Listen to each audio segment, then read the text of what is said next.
Hi, YouTube. Welcome to Stress Free Lounge. It is the 21st of November, 2024. Just another happy day with the election behind us, one way or another. Just to have it behind us is nice, but to have it behind us the way it is really, really nice. Um, just I don't know, feeling tectonic shifts out there in the pop culture. Just big things they did. Right angle on the Trump dance. I talked about that a little bit, but it just feels I don't know. I think probably it's like I don't think I've ever been on the cool team before. And now everything that these guys are doing, oh, the Trump dance is really weird. You might want to just stay out of the way on this one because people are having a blast and everybody knows they're having a blast. And lots of these athletes out there just doing it, and then the the the fighter who won and then climbed over the ropes and gave Trump the belt and thanked him, and it's just it's just cool to be on the cool team for a change, you know. I didn't think I'd live to see it, to be perfectly honest with you. The the vibe is just fantastic, and the progressives are noticing it. There's all these Trump voters they're getting very bold. They've been emboldened now by the win. It's like, yeah, I think they probably are emboldened by the win. I'm emboldened by it, and and I think it's been pretty amazing. Hang on a second. Let me just see if I can just make this a little bit bigger here. Marisha says she's been enjoying Sank Uyghurs, you know, the guy from TMT, you know, Middle Aged Turks. Uh, the he's been actually making some sense, and Bill Maher's been making more sense than I had ever given Bill Maher credit for making sense, and so on. I saw in the comment sections prior to the run the whether asking whether I'd seen Star Trek Unification yet. I have not. I didn't know how to find it. I went looking for it earlier today. Somebody put up a link in the Twitch stream, and I clicked that tab. So as soon as the show's over, I'm gonna take a look. But but yeah, man, I'm just really digging everybody out there doing this stuff, and this was always my biggest criticism with wokeism, and always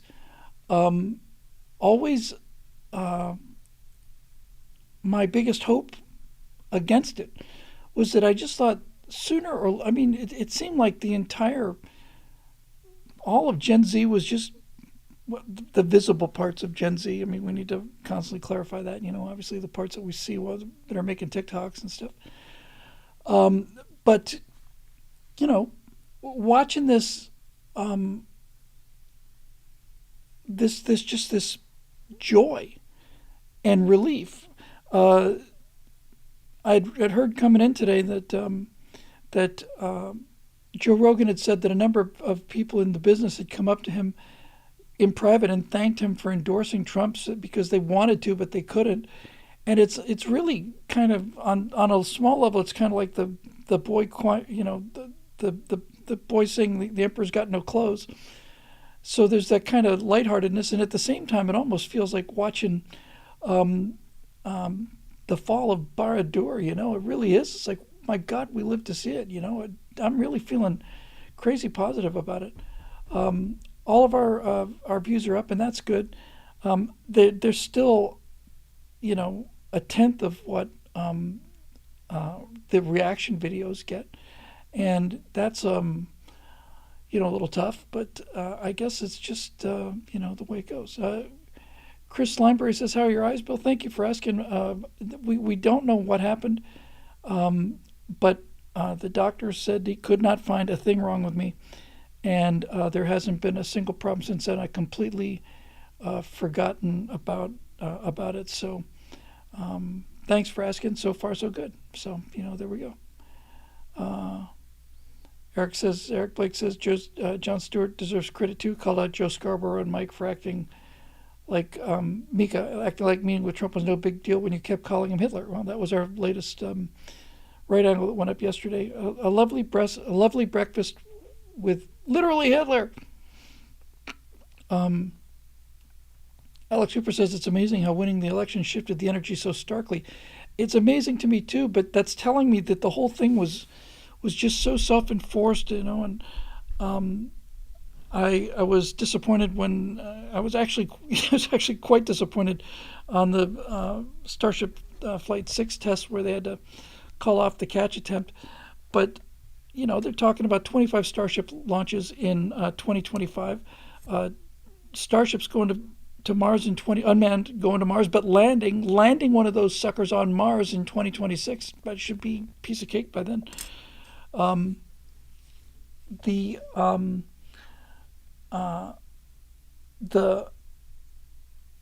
they're talking about ramping up. I think I saw during the run up to the Flight 6 launch, SpaceX, the two women that were doing the commentary saying we're hiring engineers. They were saying they want to be building a Starship a week, which a couple of months, even, well, a year ago, I would have thought that's just insane. But I don't believe it's insane at all now. Like I said, the thing that's been so impressive to me about SpaceX has not been how fast they've been launching rockets. It's how fast they've been building the pads and rebuilding the pads and just iterating everything. So, boom. Thank you very much for the super chat there, Epic Guest. It was kind of you, just $20 super chat, nothing attached. It's always very, very kind. Very grateful for that. And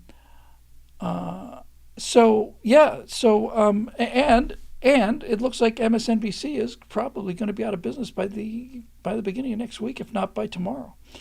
Comcast wants to offload it. NBC News is essentially saying we don't want them to have the name NBC in the title anymore, and certainly don't want the peacock attached because nobody buys this propaganda. So it's almost like this enemy stronghold is fallen, and we're just out there, we're just doing our thing, and they're going down, and they're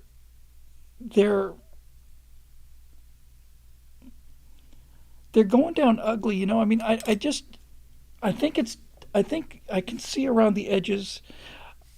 Obviously, you don't have to be a genius to see around the edges that some people on the left are getting why they lost the election. But I think I'm getting a sense that it's dawning on some of them that they didn't just lose the election; they may have lost the culture, they may have lost the pop culture. And Shane Gillis has been hired to be the new spokesperson for Bud Light. He's going to try and save that brand. He's got an uphill battle. And Marisha Dark points out the View had to apologize on air for defaming Matt Gaetz. That was fantastic. I found out, I was just about to start working on the Matt Gaetz versus, oh, come on, I've got his face right in front of me, the current Attorney General, the guy, the thing, Merrick Garland. But he's out, and I was a little sorry to hear that, actually, because in fact I was quite sorry to hear that. Not that I'm a big fan of Matt Gaetz, on the contrary, but I just don't think it looks good. A lot of people were saying on the left that he had no chance of being nominated or being confirmed, and I don't want to give him anything. So George says maybe they'll make him a special prosecutor. There have been some people saying that Trump is playing 4D chess here or 5D chess.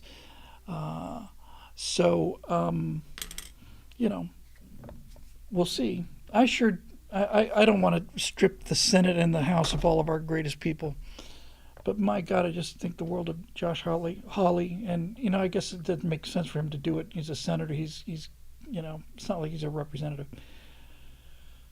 Um, Alex Hooper says Tim Pool is positing that Gates only resigned his 118th congressional seat. He still won his 119th seat. Not sure if that's how it works. How can it have two seats? Matt might be appointed to fill Rubio's shoes. That I've been hearing about for quite a while. Trey Gowdy would be wonderful, man. I haven't seen Trey for a while. So Pam Bondi apparently is the replacement.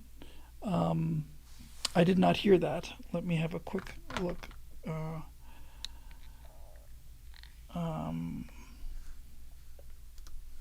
Just 1 second. I think this story's moving real fast as we record this live.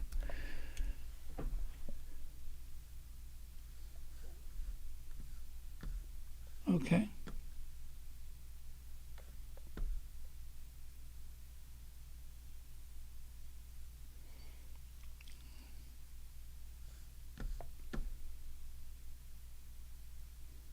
Attorney General of Florida from 2011 to 2019. Okay, so Attorney General of Florida.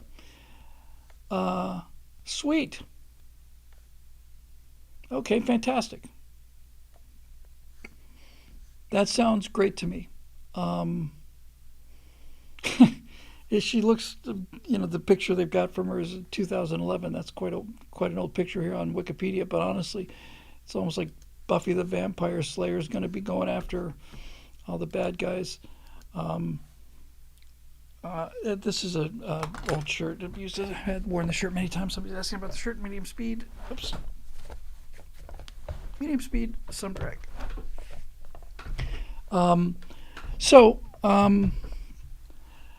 Buffy the Swamp Trainer. Yeah, exactly. So it's it's just, I don't know. It's just amazing and continuing to be amazing and all of that. So that's cool. I'm just a medical marvel these days. I'm going in for MRI somewhere in the next couple days for some swollen lymph nodes that are been bothering me. So we're going to go take a look at those and put me in the giant magnet and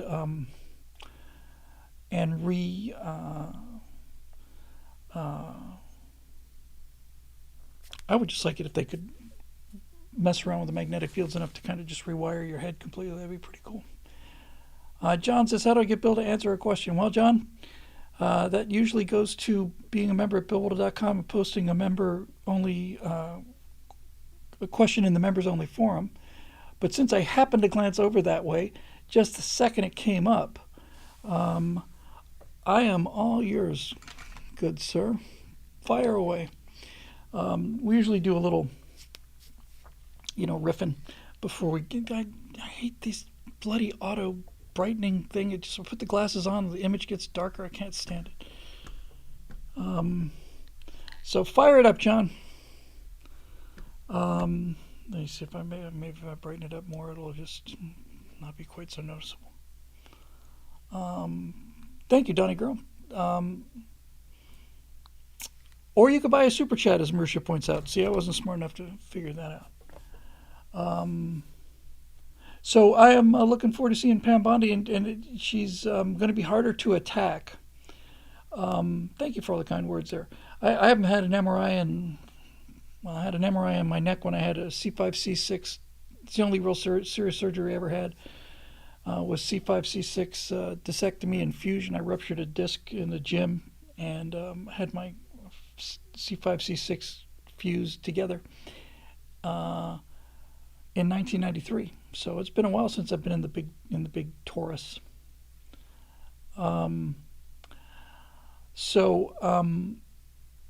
Trump's Bondi girls. Yeah.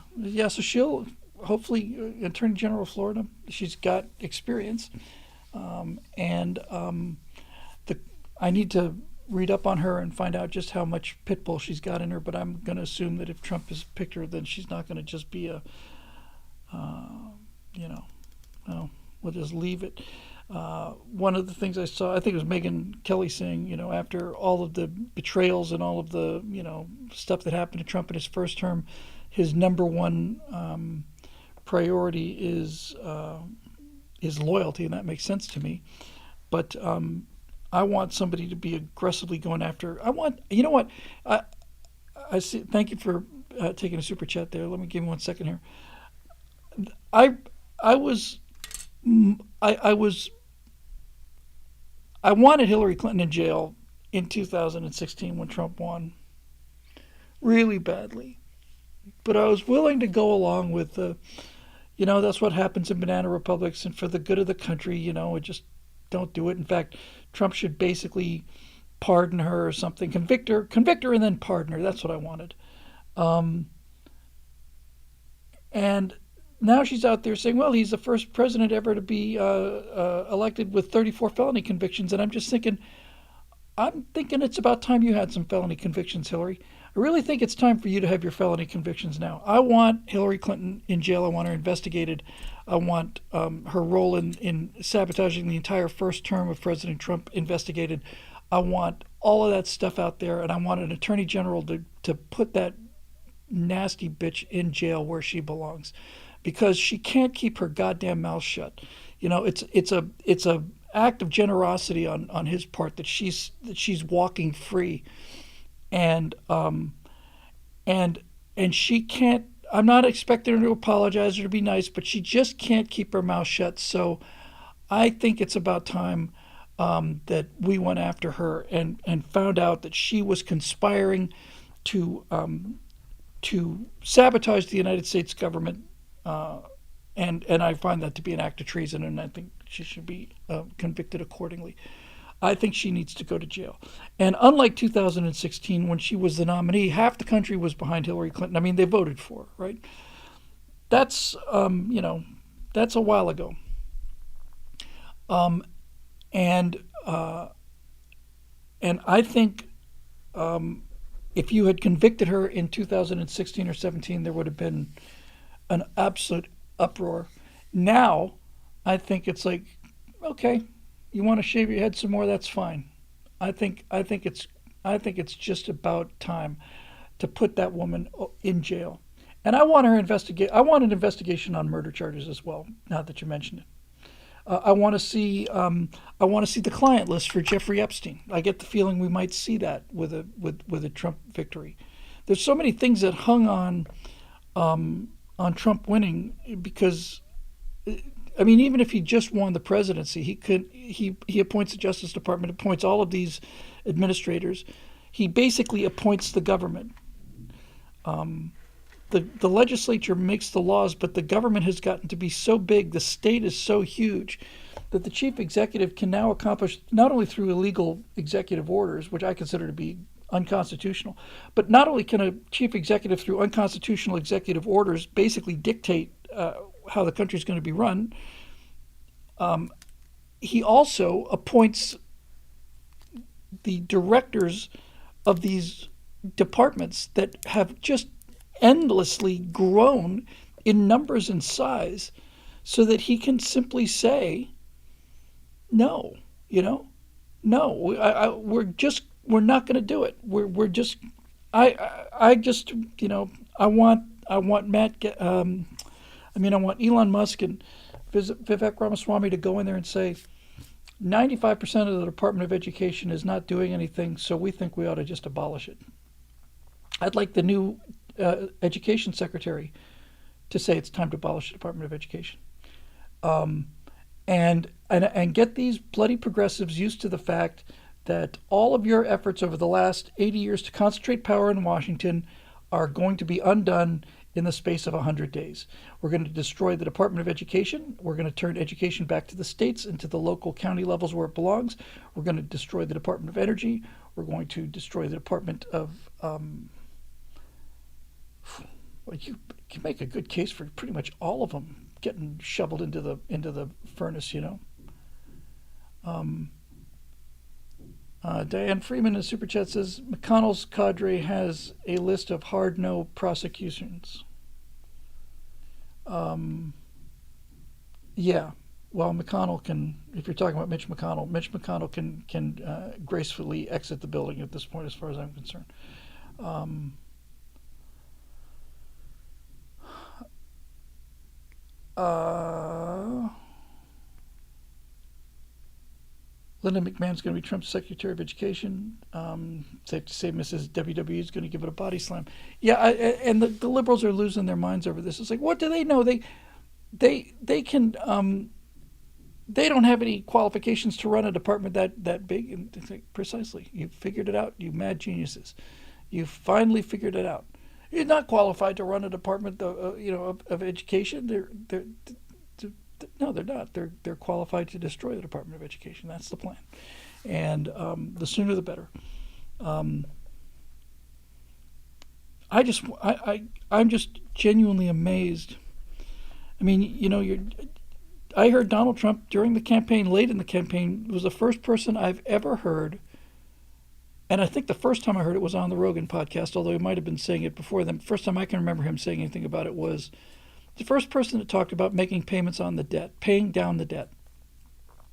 And if it turns out that the government is as bloated as all of us conservatives suspect it is, you would be able to take the money that we wasted on government, just wasted, put it towards paying down the debt and give us all a bit of a tax break on top of it. In fact, you should give us all a significant tax break because that's going to crank up the economy and that's going to basically increase revenues anyway.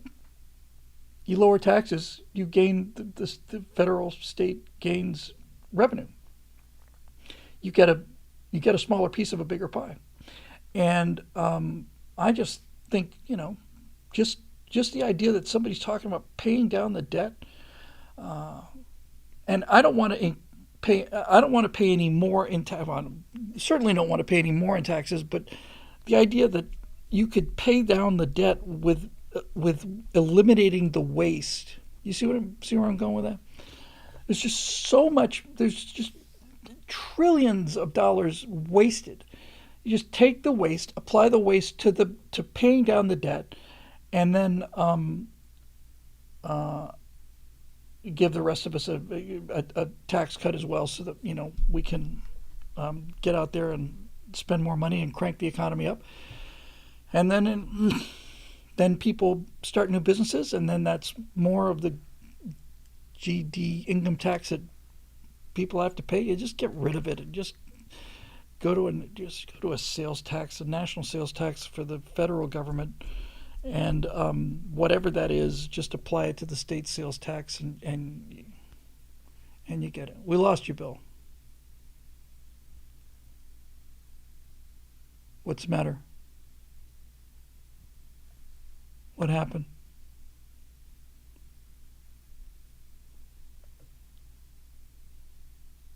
No. Oh, okay.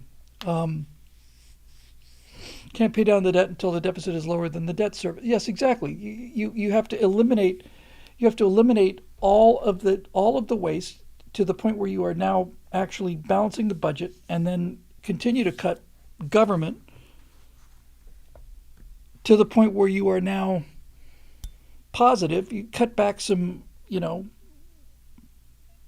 I don't. I think the government is we spend roughly $3.5–4 trillion a year. What if it's actually $2 trillion? And I don't think they should stop. Needless to say, Kevin Seamouse says the national debt will never be paid. I agree with you. I'd always felt that way. Once I saw what $20 trillion was, I just said there's no way. But you know what? If you can actually just stop growing it and grow the economy, you can over the course of 40 or 50 years, you could grow yourself out of it. But I don't want to just cut the government. Look, I agree. I thought it was absolutely impossible and ridiculous to even say so. But when he started talking about making payments to pay down the debt, I just thought, okay, I'm going to re-entertain the idea that that this might at least be theoretically possible. I'm on your side when people say, "Hey, man, $35 trillion." It's like, not a chance you're going to run $35 trillion worth of surpluses. But you don't have to. If you were to just stop growing it, if you were just balance the budget right now and just balance the budget and freeze it, you could grow the economy to the point where just go up and why don't we just go up and rope that freaking iridium asteroid and just chop off some pieces of Psyche, I think it is. I have a piece of Psyche here, actually, or I did.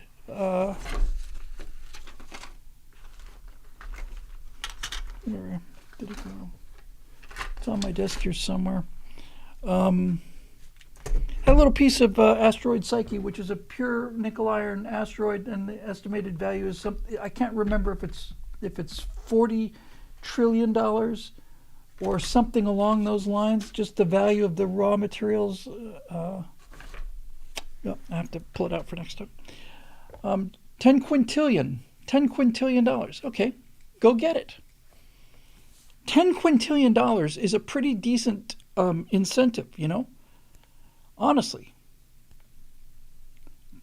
It's a pretty decent incentive. Anyway, look, I don't know whether we'll be able to pay off the debt or not, but the fact that somebody's even talking about it is encouraging. And I love the idea that that you could do it and still lower income taxes. David Booty says there's enough money in Psyche to make every human being a billionaire. Well, that certainly changes the equation, doesn't it?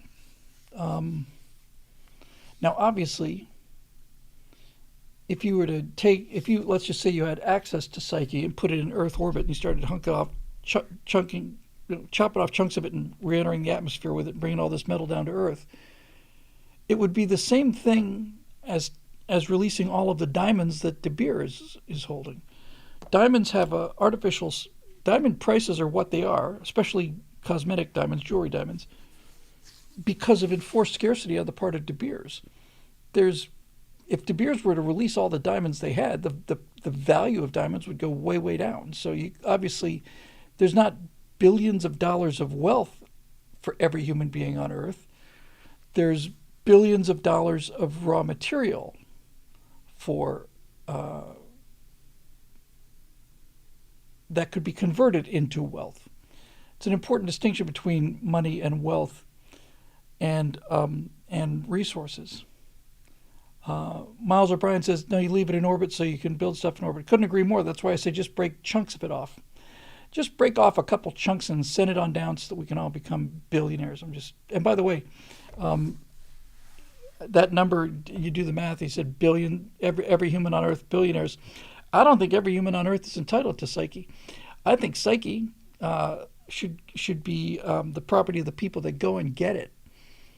If you're not, if you're not going to get it, we're not paying you to sit around and do nothing. That's the way I look at it.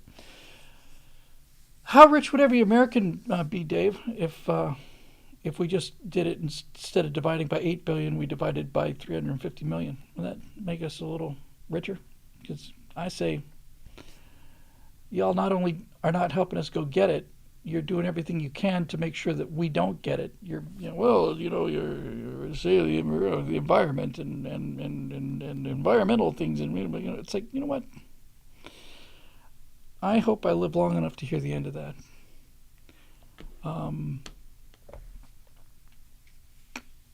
Futurama predicted this would create worldwide inflation. Yeah, but the point is, we should just go get it. And just keep it out someplace at one of the Lagrange points. This is what I recommend we do. We go get it, rope it up, bring it in. I don't even really need to do that. All we have to do is just go get it, put a base there. Like I said, just get a pickaxe, or a jackhammer. Running a jackhammer on an object with a gravity field that's probably a 10,000th of a g or something along those. Well, it might be a little more for Psyche, but it's about a 1,000th of a g, no more than that certainly. Just break off chunks of it and pitch them back home, and it's like, here's your national debt. Leave most of it up there. Just go do it. Fart Sausage says, he says it in caps, so you better pay attention. If everyone's a billionaire, the millionaires will be in poverty. The price of a house will be $250,000,000,000. That's largely how things work. I just realized that we did this. That our friend did the super chat, John,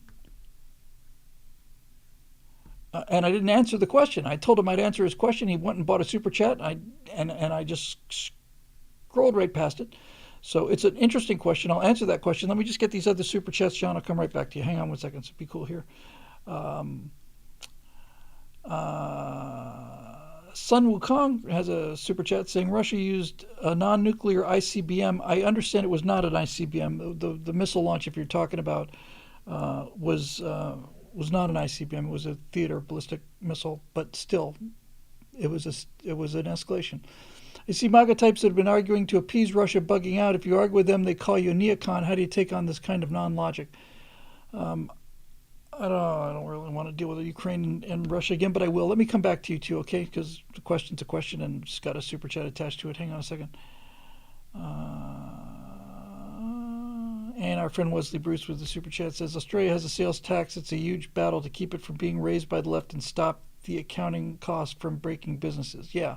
The one thing you don't want is a VAT, is a value added tax. Those things are just pure evil. They're just the worst possible solution. I think the whole tariffs thing is interesting. I'd love to have the Chinese pay my income tax, frankly. It's obviously not that easy, but the bottom line is that Trump is thinking outside the box, and I'm all down for that. This is a text from Stephen Scott. Steve's turn to have a technical problem. We record on Tuesday morning at 10:30 Pacific time, and so we're like a launch service.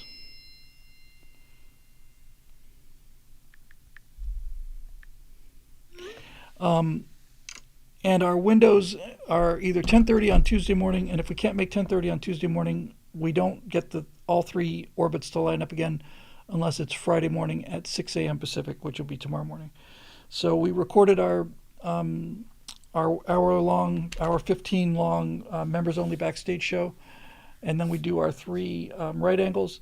And Steve had a technical problem with his members only show, so I got to be in the chair here tomorrow morning at 6 o'clock to record the members only right angle for the week. So I had to take that text. Well, let me basically turn this thing down because I don't want to be distracted by it again. So, yep, back here in 12 hours. That's not a big deal. I'll get some sleep. Okay, so go back up to this question that John had, because it's the kind of question that it's not like I leap into these things like with joy, but I do find that questions like this have the biggest impact on, as far as this particular show goes, as far as the Strata shows go. Anything that's got to do with people's being in a tough spot or whatever. I get the kindest comments about that. So John's super chat question was, well, I have one out there question. What was the most important thing you learned at AA? I never went to AA. I went to NA. Everybody in the Stratosphere Lounge community has heard the story a bunch, but we do have some new listeners on YouTube, and welcome new YouTube viewers. So for those of you who haven't heard the story, back in 95, whoa, who am I kidding? 85. Woke up one day in 1985 and just said, I just can't do this anymore. I just hit bottom.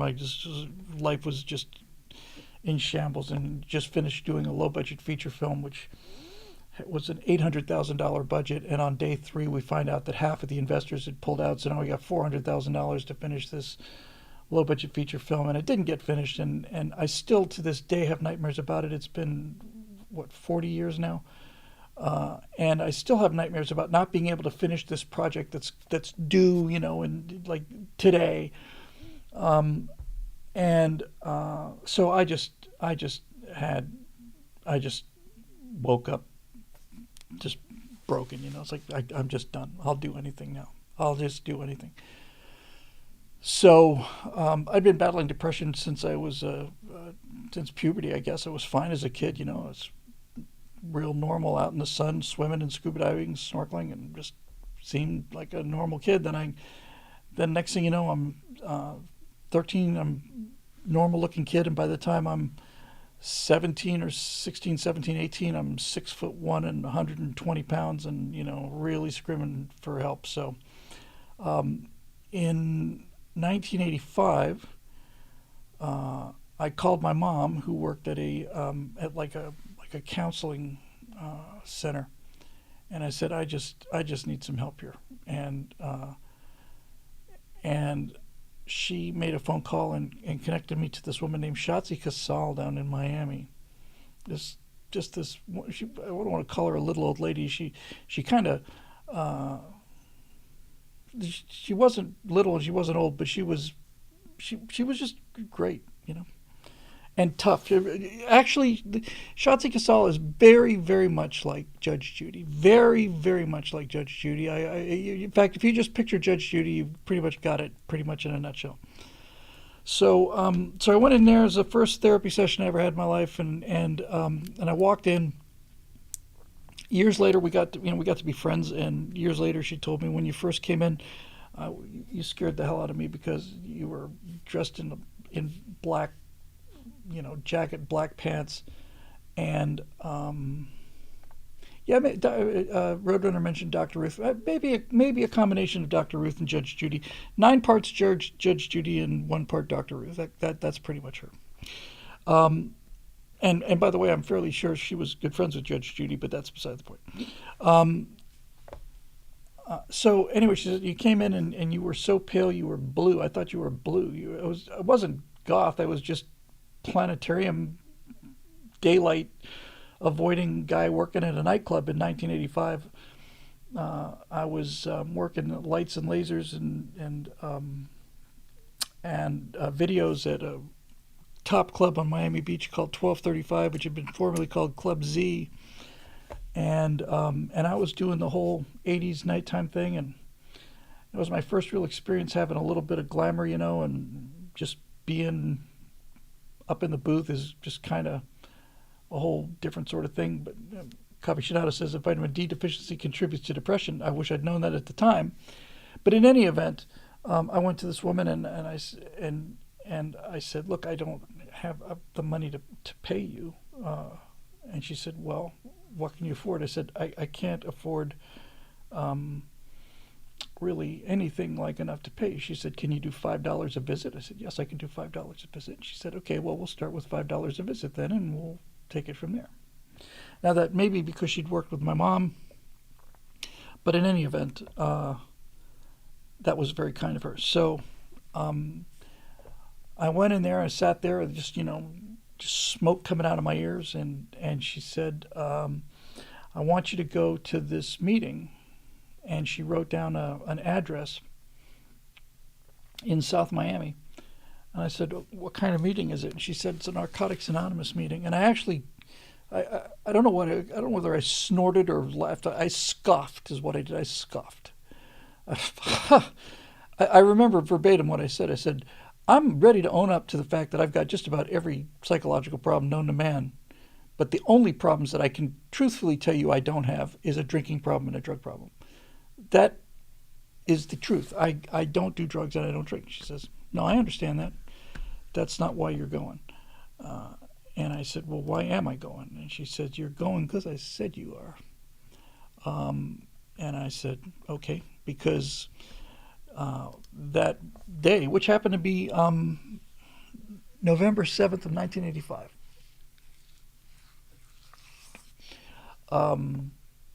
when I woke up on November 7th of 1985, I had hit bottom and I was ready to do anything. So if she said I'm going to this meeting, then I'm not arguing anymore.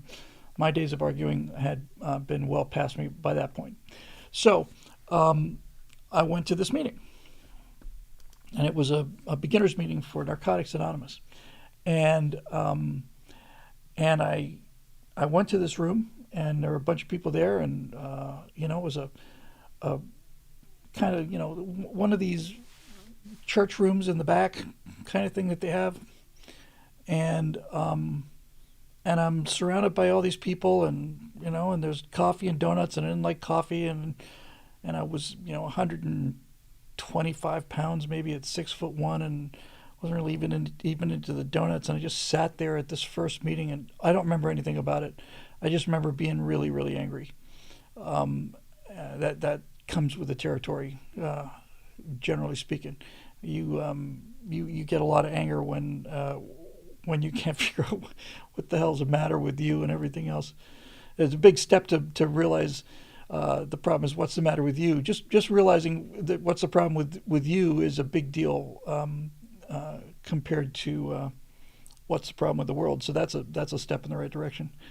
So I went to second new member meeting, and I don't remember much about that one either, other than the fact that I just knew I didn't belong there. Now, I have a friend named Suzanne Donzella, who's just one of the best people I ever met in the whole world, platonic friend, and she and I had met working on movies, and she's just devout Christian, one of the best people ever. We used to just hang out just for fun. And she said, "Oh, I heard you," I told her about going to the meeting. She said, "That's great, great, great, great. Glad to hear it. This is the first meeting." And I think the meeting started at 7 or something, and somewhere around 6:45 or something, I called her and said, "Hey, you know what? I'm not going to be able to get to this meeting tonight. I'm just not going to be able to make it. It's a little far away, and it's already a little too late. You want to hang out? You want to go to Swenson's or something?" And she said, "I am never going to talk to you in person again until you go to one of these meetings."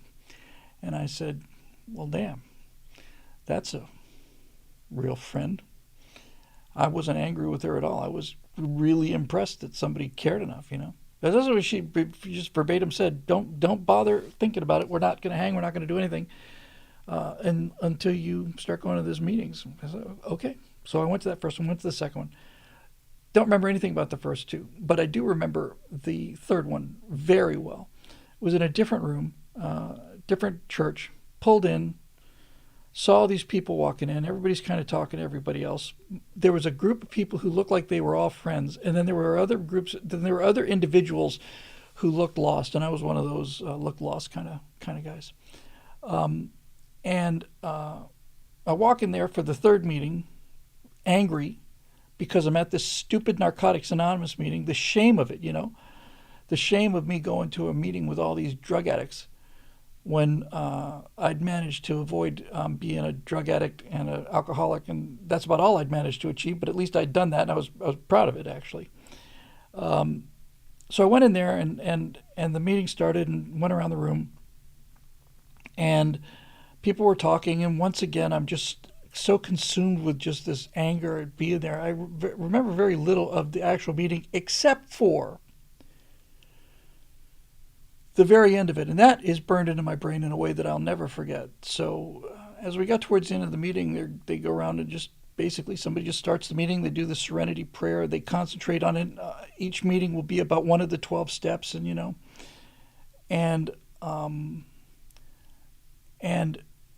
just before this meeting ended, as I was getting ready to wrap up, this guy across the circle from me was a black guy who was probably in his early 40s, kind of stocky guy. I was a white guy I was 26, and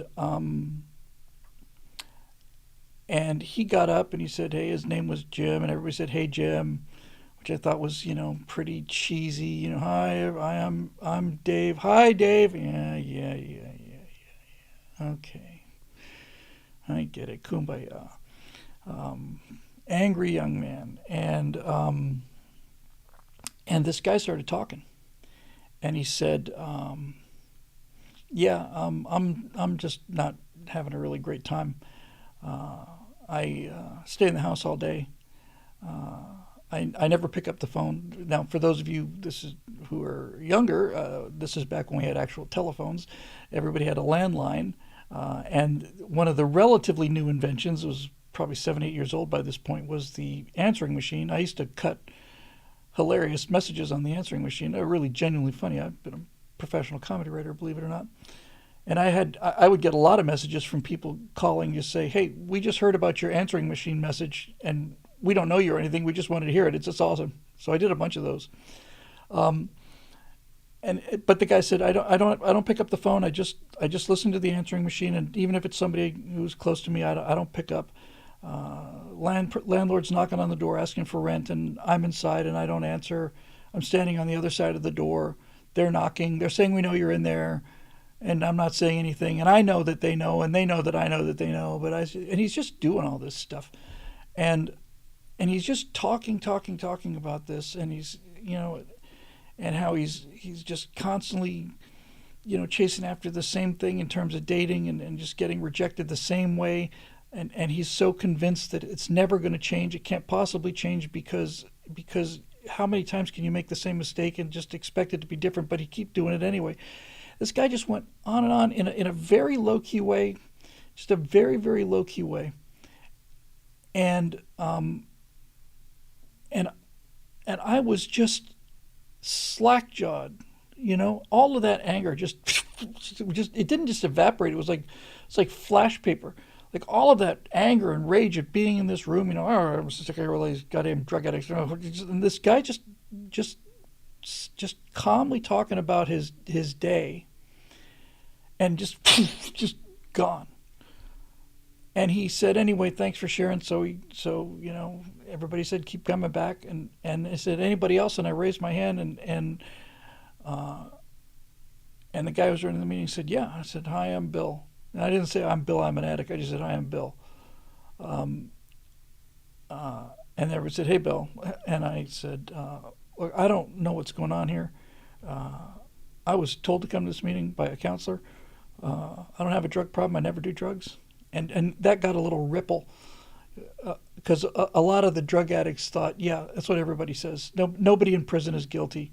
There's just a little kind of it wasn't um, mean, but it was just, I just remember it, like what? You saying you don't believe me? Um, so I had to get that out of my system, had to make it clear that I wasn't there because I was a drug addict like the rest of these drug addicts. I said, but I don't know what's going on here. This is the third meeting I've been to, but this guy, Dave over here, just told my life story. I mean, he just told my life story to me. And that got my attention. I remember while he was talking, and just before I raised my hand, when I was trying to decide whether I was going to raise my hand and commit to this thing or not, or just shuffle out the door. That probably would have been the last one, honestly, if I hadn't raised my hand. But I remember the sensation so clearly. When he was talking, I was just sitting in this folding chair, on this linoleum floor, and I remember that my feet got so hot that I felt like my feet were going to melt the linoleum. My feet were on fire. I don't know what caused that. I've never heard of that symptom before. I've never experienced it since then. But my feet were just red hot, burning hot while he was talking. So I said, so look, I don't know what's going on, but clearly I'm in exactly the same boat as this guy is, and so I just thought I'd say, I guess maybe I'm in the right place. And then everybody said, hey, keep coming back, Bill. We'll be looking for you. And then at the end of the 12-step program, at the end of every 12-step program, they ask if anybody wants to come up and get their white chip. There's so much about the 12-step programs that are brilliant, but the single most brilliant thing about them is how they are able to turn a poker chip that has a, a market value of maybe 2 or 3 cents. I don't know what buying a stack of poker chips cost, but probably $1 or $2 at the time for plastic. You get 30 of them or something. It was a white poker chip, and it had the NA logo on it. And they said, anybody feel like they want to come up and get started working on themselves and turning their lives around and get a white chip for one whole day of being clean, and one or two people raised their hands. They went up and got a white chip, and I was just sitting there. I was just like vibrating. It's just like just like it's like string theory, you know. It's just like, just like, am I going to do this? I don't want to do this. I don't want to do this. Yes, I can. So I just got up and walked up and got this white poker chip, and everybody applauded and stuff. And I went and sat down again, and I said, okay, well, I guess I'll be back tomorrow. So I came back the next day, and the day after that, and the day after that, and the day after that. And I did about 18 months, I think. And I don't think I missed 3 meetings in 18 months. I don't think I missed a single meeting in the first year. I got that white chip, and I decided to drill a hole on a corner of it and use it as a keychain, put it on the little flexi things. So I got the white chip. And then after a week, which had flown by, you get your next chip, which, I don't know, it's a red chip or whatever it is for having a week clean. I realized I'm going to get all the chips because staying away from drugs is not a problem for me because I don't do drugs. And I didn't do much alcohol either.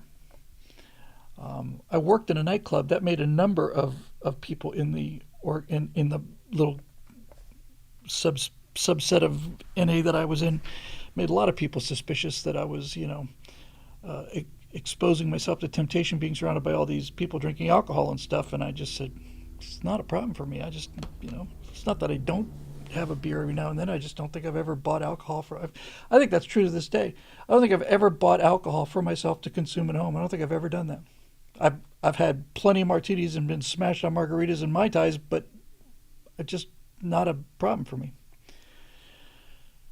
The problem for my dad, though, and I just kept going. So the question was, what was the most important things I learned there? And there are so many little things I learned there, but the meta, the thing I learned in a year and a half of going to Narcotics Anonymous 12-step program meetings is that it is possible to change your life. I had somebody say to me once, or something, I don't think it was to me, it was just at a meeting. Somebody stood up and said, if you ask somebody, how do you make $1 million, how do you get rich, you'll hear hundreds of answers. And how do you get into shape? How do you do this? How do you do that? I want to buy a house. I want to buy a car. How do you do this? There's answers for all these questions. He said, but no one has ever answered the question, how do you change your life? And they said, no one's ever answered that question because it's the hardest thing you can do. To fundamentally change who you are it's the hardest thing you can do. And I thought, I guess there's some real truth to that. Everything else that you do in life, you take you with you, You take yourself with you when you go and do whatever you're going to do. But if your entire purpose is to change who you are, that is some scary stuff. And you go through these phases, and one of the first phases, which recurs but never as strong as, it's like, I guess, as addicts would say, you just never as good as your first high, but there's a period there called a pink cloud. We used to call it the pink cloud. And the pink cloud was when you realized that you were making some real progress towards being a happier person or healthier person, and you start feeling really, really good. And they say, be careful about the pink cloud. It's good to feel good. It's good to be proud of yourself. It's good to work the steps, good to work the program. That's all good, but be careful because you can fall out of that cloud. And sometimes when people fall out of the pink cloud, they don't get back up again. So, yeah, the pink cloud came, and then you find yourself making the same mistakes you made your entire life, as if you haven't been able to change, your entire personality and who you were. I wasn't able to do it in the first 6 weeks, so now I'm even more depressed than I was before, and you just kept going back, and I loved those meetings, and I think the most it's not the biggest lesson I got out of it, but by far the biggest surprise, by far, was how freaking smart these people were. How they're the smartest, funniest people I have ever been associated with. They were bloody brilliant. Not all of them, obviously, but this was also, Coral Gables is kind of, fairly upscale neighborhood in Miami, and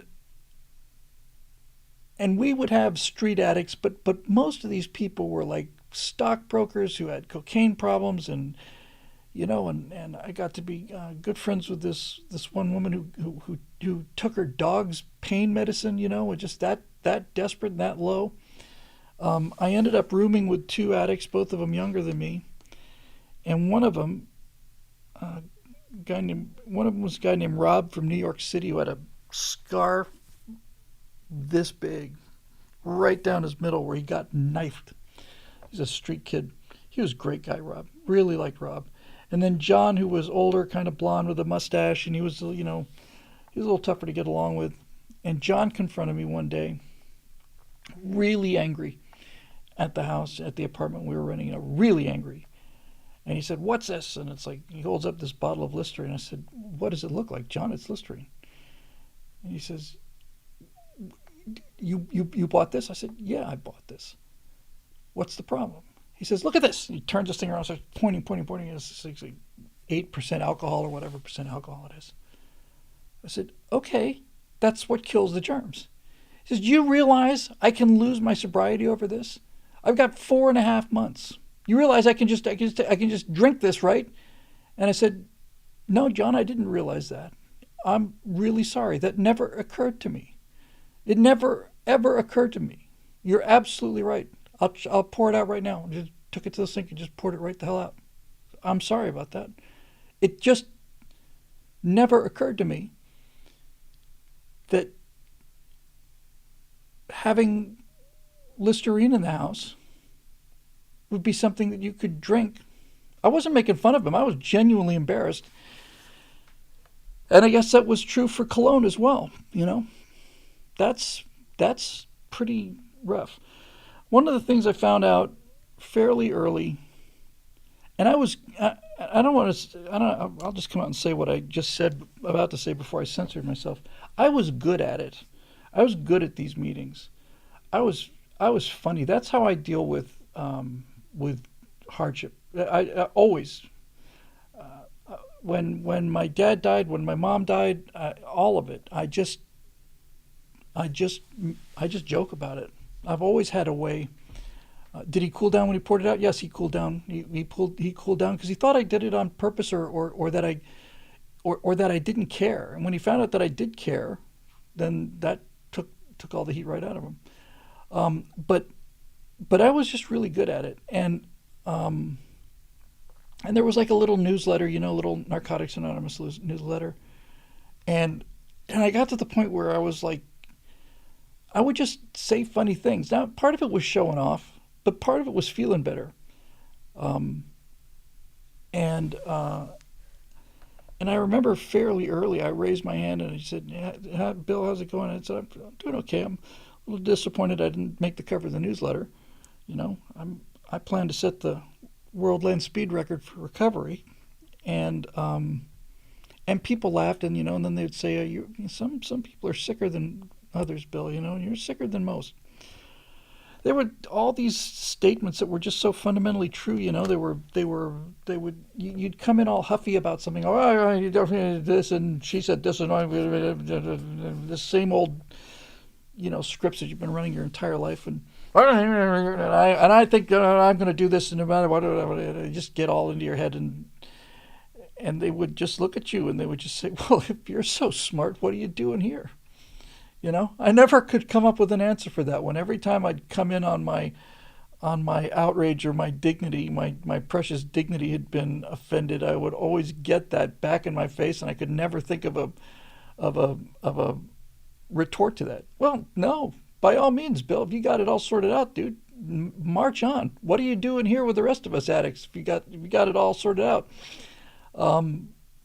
you should just get on out there and go at things your own way because God knows you're going to be as successful at it as you have in the past. And at that point, I just had to just surrender and just kind of give it up. Um, when I when I got towards the holidays, I was doing three meetings a day. I was doing a morning meeting, a lunch meeting, and especially a nighttime meeting. And that was when you there was it was almost like it was almost like being I was in South Florida, man, and and I remember some of the meetings in the holidays where one set of them was at Mercy Hospital in Coconut Grove, and and we went there three times a day, starting from a week before Thanksgiving to about a week after New Year's, because the holidays are hard on lonely people, and that's really what most of the symptoms were. Was you just had all these people who weren't using drugs anymore. I wasn't using what I was using to medicate. I would medicate with my imagination and either play role playing games like Traveler, or I would just sleep. Um, but but they're just lonely, lonely, lonely people, and we were lonely, lonely people. And when the holidays came in, man, we were just like I said, it's almost like being in Antarctica. We would just see the same people three times a day. All right, I got to go to work now. I'm be back. We'll see you guys at 6. Yeah, or at 6. And then after the meeting was over, we'd all go out and have dinner together, and we'd just get a bite to eat and sit out in the parking lot and talk. And uh, and I just remember being so shocked that people cared enough. That people, cared enough to worry about me and to make sure that I kept coming back. I was amazed, just flat out gobsmacked by it. Um, Let me just read this real quick because it's directly related.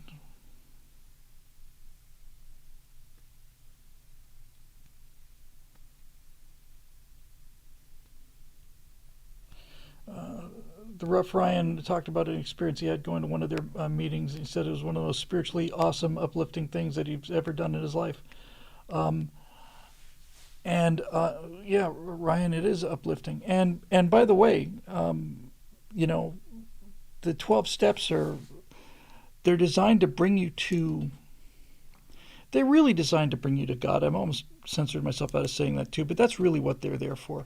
And they're wise enough. There's so much practical wisdom built into the 12-step program, which was done by Bill W. By the way, your friend of Bill W. If you're an Alcoholics Anonymous guy, Bill W. is the guy who wrote the 12-step program for basically invented it for alcoholics and then narcotics and gamblers and overeaters and sex addicts and all the rest of it.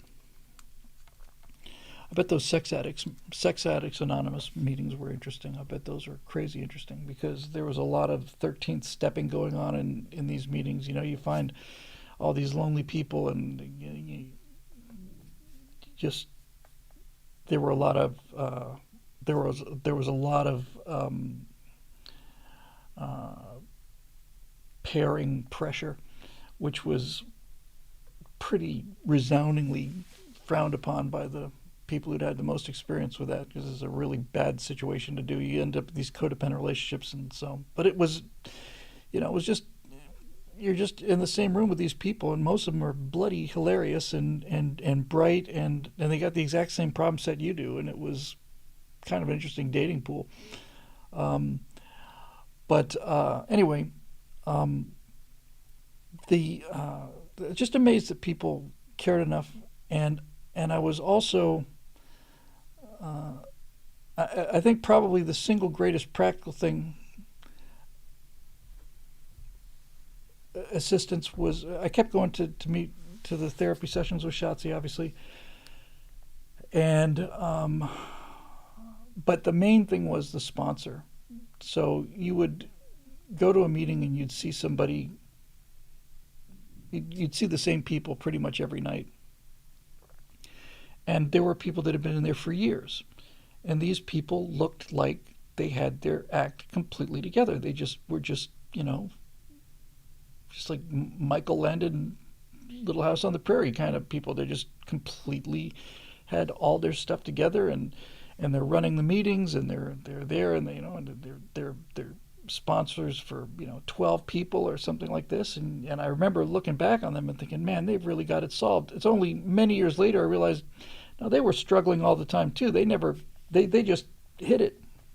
They had their own sponsors to talk to.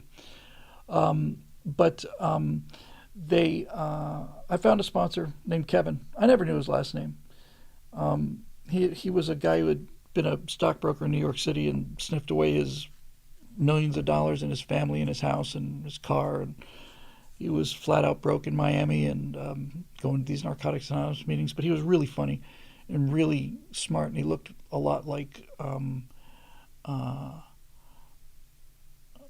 I just thought I just thought he had it together. So I asked him if he would be my sponsor. He said, "Well, we'll give it a try."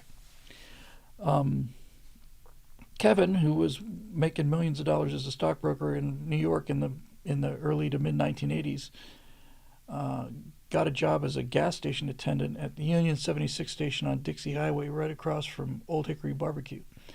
And there was a Burger King across the street from there too.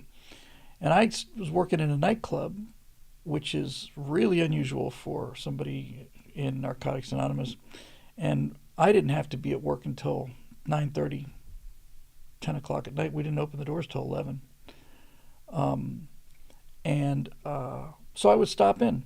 I'd just stop at the gas station. I'd just pull in, park. He'd pull up another chair. We'd sit there.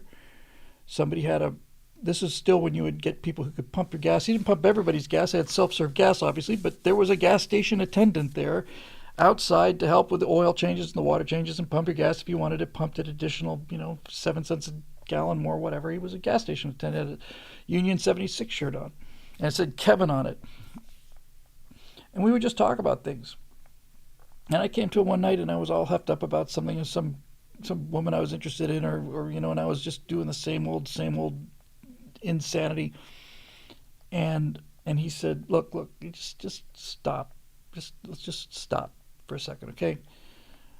First of all, you're about to go to work, right? Yes. Okay. You got your apartment, right? Yes. Have you paid the rent for the month? Yeah, paid the rent for the month. So you got a place to sleep tonight, right? Yes, Kevin, I've got a place to sleep tonight. Yes, but that's not what I mean to talk about. What I'm really talking about is, why did she say this? And no. I said, just, are you hungry? And I said, no, I'm doing fine. I had something to eat before I left. He says, there's a big Burger King right across the street, man. I got $5 right now. If you're hungry, we'll just get you a chicken sandwich or whatever you want. And you come back here and we'll talk some more. I said, no, I'm not hungry. He said, then what's the problem, Bill? Right? You got a place to sleep and you're not hungry. Then what's the problem? And I just thought, God damn this guy, It just, it was perfect. It's like in Apocalypse Now. It's like getting shot between the eyes with a diamond bullet. It's like, no, you're right. You're right. What is the problem? I don't have any problems, really, do I, Kevin? No, you don't. You've got food, and you got a place to sleep. You don't have any problems, Bill. You're doing good.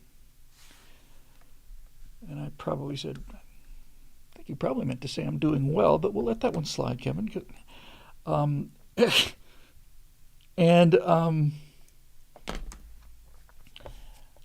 And so I went to work, and it took 18 months for me to figure out how to deal with this disease that I had. And a lot of people who are not addicts or alcoholics don't understand the disease aspect of it. This is the genius of the 12-step programs. See, a lot of people who don't have addiction problems say, just stop doing it. You're destroying your life. You just need to stop. Well, Well, shit, Negro. That's all you had to say. Why didn't you just mention that earlier? No. We are aware that that is the solution is to stop doing it, but we're not capable of stop doing it. Um, and there are people that can't understand that, um, because you. This is one of the 12 steps. You realize that you are powerless over your addiction, and that the addiction is a disease. You've got this disease and you are powerless over it. But a lot of people who had been hurt by addicts, people who've been hurt by alcoholics and addicts, some of the lives that that alcoholics and addicts had ruined or damaged anyway, thought that the disease thing was a cop out. You're blaming it on your disease when it's not the disease, it's you and your actions and your choices and the things you did and didn't do. And it's like, and then all of a sudden here comes this, all this wave of guilt and remorse, and all you want to do is just go out and use again and just run for the hills and just say F it. But the genius of the disease thing was to externalize the behaviors, and there's no escaping responsibility. One of the steps in the 12-step program is you conduct a fearless and searching moral inventory of yourself. Fearless and searching, thorough moral inventory. I thought, I don't know if I'm ready for fearless and searching moral inventory of myself, because I wasn't real happy with the kind of person I was there. And then the step after you've done that, after you've made a fearless and searching moral inventory, you make a list of all the people that you've harmed in the course of your addiction, and then you do your best to make amends. You have to call these people up and apologize and tell them you're sorry, and that is like crawling over broken glass, especially when all you have is your precious dignity, which is all you have to protect you from the self-loathing, and if you can get to that point, that's. It took me an hour to answer your question. Was it John? I hope. Sorry, back up. I don't want to get your name wrong after all this.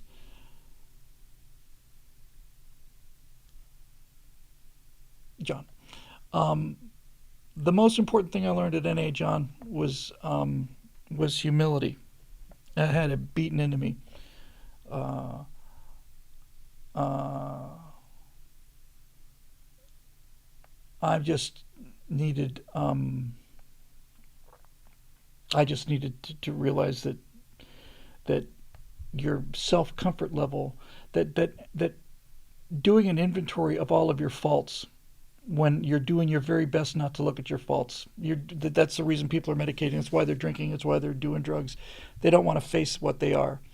So you have to face what you are, and then you have to make a list of all the things that you are, and then you have to make a list of all the people that you've hurt. Then you have to go apologize to those people. That is humility hammered into your head with a 20-pound sledge. It is an unpleasant experience, but you don't have to do it yourself, because, like I said, this programs are designed to bring people to some sense of God. You basically, the first step is to admit that you're powerless over your addiction, and then you cannot cure yourself, and the only way you can cure yourself is through the intercession of a higher power. That was the term that they used all the time: a higher power, higher power, higher power. Never said God, always a higher power. Sometimes people would say, I just here and I just want to thank my higher power, who's God or Jesus or whatever they'll say, but they never used those terms. They always kept it generic, generic. So you had a higher power, and you would have to call on your higher power to help you get through things you couldn't get through on your own. I'm just working the program. I'm calling on my higher power, and I'm talking to my sponsor. That's how I'm trying to get through it. And they would say one day at a time. And when things got bad, they would say 1 hour at a time. And I can remember a couple times when I was on the phone with the sponsor when it would be 5 minutes at a time. You just have no idea how much pain that addicts and alcoholics are in.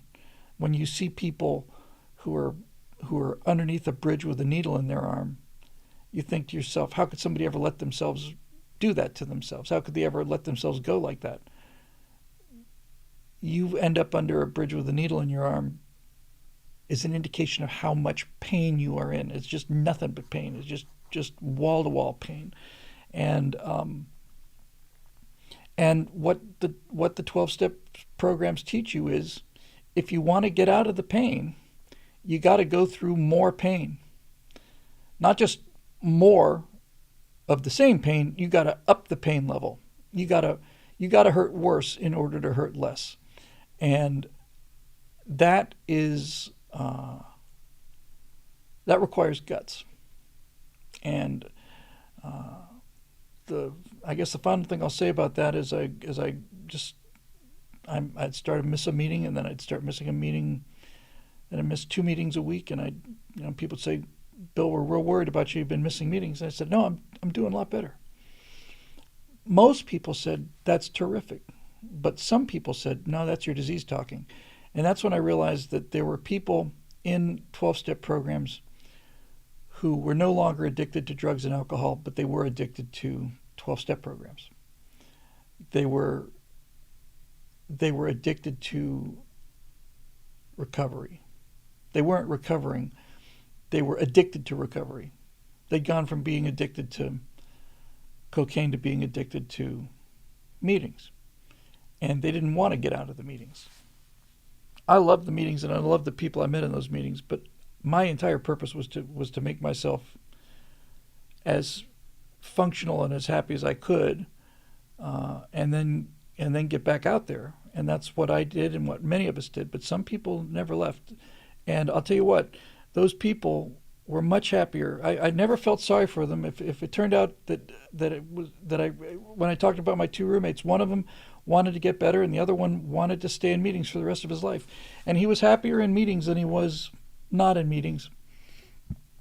But he was in bad shape.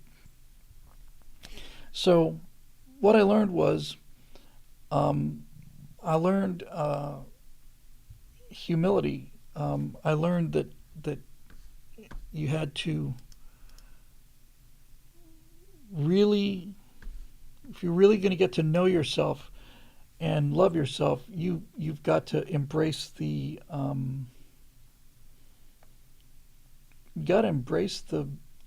little rat turd that you can be.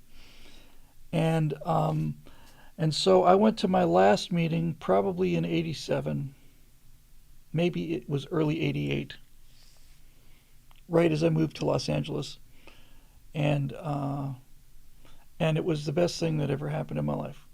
They, if you're listening to this now, either recording or live, and you're in a lot of pain, and you've listened to me talk about this and it makes some sense, then I cannot recommend strongly enough that you do a Google search for, either, if your drug of choice is alcohol, Alcoholics Anonymous meeting near me, or a Narcotics Anonymous meeting near me.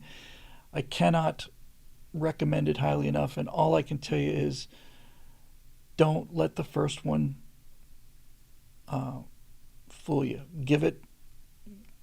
Give yourself 5 meetings. If after 5 meetings you're not getting anything out of it, chances are pretty good you're not gonna. What I mean by that is, you'll go to 5 meetings, then you'll stop going to 5 meetings, and you'll keep doing what you're doing, and then you'll hit a point where you hurt worse than you do now. And maybe when you hit that point, that will be hitting bottom, and then you'll do just about anything. But it was if Shotzi and the therapy were physical therapy, then Narcotics Anonymous meetings were paramedics that were just stopping the bleeding. It was just a place. It had something that you could do every day, twice a day or 3 times a day if you had to. You knew that at 6:30 or 7 o'clock or whatever, you had a place to go where you would be with people who cared about you and who had your problems and not judging you. And no matter how bad you were feeling that day, you knew that you could go and talk to a bunch of strangers about them, and they would and help you. And so I've talked about this on this show several times before, and I feel bad about repeating myself, but I hear comments from people that say that it really helped. So if this is helping you, let me just close this particular segment of this particular show by saying, if this is helping you, then that means the world to me because I can't repay Kevin, and I can't repay the people that were there for me when I needed them. The people who met me at the door and called me at home when I was late or didn't show up, or or people that I would call at 2 o'clock in the morning because I was just so racked. I can't repay those people for what they did for me. All I can do is just pay it forward, and and uh, and it's a great pleasure for me to be able to do that. It makes me happy, um, and I can understand now why Kevin and all the rest of these guys would often sponsor five, six, seven people, 10 people, get called at 4 o'clock in the morning, had to go through so much, um, gave so much of themselves to it. That was their way of paying it forward too. So saved my life. Um, and and if it's something you're feeling, and you're feeling like you need your life saved, you're not just having a bad day, you're having a bad life. Yeah. Copy Shinato says, eat wisely, exercise, and get sun too. Shotzi told me to do all three of those things, so I did. I went to the gym. I was out in the sun. I got a lot of sun, and I dressed completely differently. I dressed in like bright colors with white pants. It's Miami. You could get away with that kind of thing at the time, in the 80s. Um, and I dressed like Reno in Buckaroo Banzai, reds and yellows, and I'd never worn clothes like that before. But yeah, it was great. Um, and and they would say, if you were really really down, and in the cases of most of the other people, you're about to go out and use again, and look, if you have a blue chip or an orange chip and you've got a month or 6 months or a year clean, you go out and use again, you don't get to carry those chips anymore. That's why those chips had such value.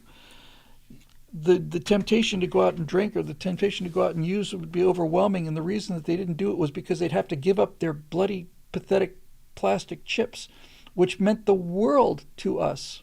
you know if you go out and take a drink or go out and take a hit tonight, that blue chip that means 6 months of being clean, you don't get to keep that chip anymore. Now, you can lie about it, but all you'll be doing is lying to yourself, and if you want to lie to your sponsor too, that's fine. There were so many people who were just like, I have to go out and get high, and they just would look at these chips and just say, I'm not. I worked so hard for this blue chip. I'm just not doing it. I'm not doing it. I'm not going to do it right now anyway. Just right now. And amazing how psychology works. Those chips could have been. They were worth their weight in iridium. They were. I had on my keychain when I left. I want to say 5 or 6 of them. All the colors just lined up, all drilled onto my keychain, and every time I pulled the keys out of the pocket, there they were. So anyway, that's the most important stuff that I learned in AA, which was NA, John. And thanks for the question. Thanks for the super chat, and thank you for the follow up. Okay, let me go back to the super chats, then we'll go to the forum and get the rest of the questions, and we'll call it a night here. I'm afraid I might have missed some that might have scrolled past that I can't get back up to. If I miss a super chat, please bring it up next time without paying. You bought your super chat and you should be able to get it. Crispy Mofo 1776 wants to know what people have mentioned earlier. Have I seen 765874 unification yet? I have not seen it. Everybody's talking about it. I saw the Critical Drinker talk about it. I watched the first 60 seconds of his review of it, and I stopped. I didn't want to ruin it. I didn't want any spoilers. It's teed up, ready to go. As soon as the show is over, I'm going to watch it. So I'm sure it'll have a big effect on me.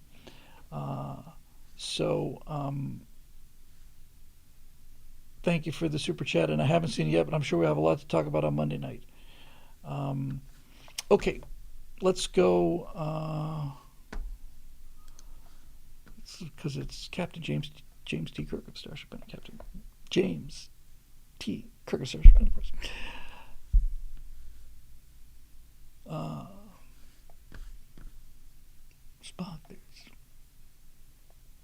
got to be a way.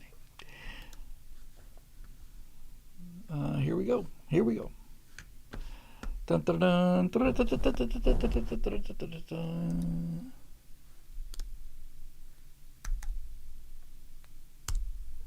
Boom, boom, chicka, chicka, boom, boom, chicka, chicka, boom, boom, chicka, chicka, boom, chicka, boom, chicka, boom, chicka, boom, chicka, boom, chicka, boom, boom, boom, boom, boom, chicka, boom, chicka, boom, chicka, boom, chicka, boom, chicka, boom, boom, boom.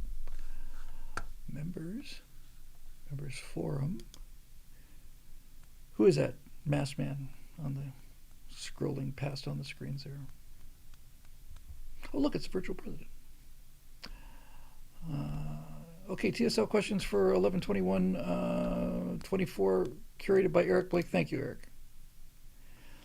Sometimes we get a running start at these just to see what we're looking at in terms of length and structure.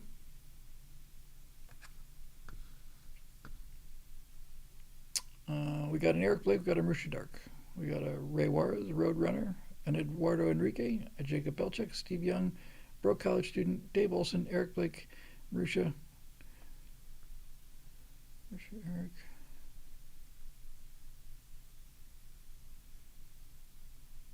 Two Marushas and two Erics. I'll tell you what I'm going to do. I'll do the first ones, and then we'll see how we feel. And if I have to,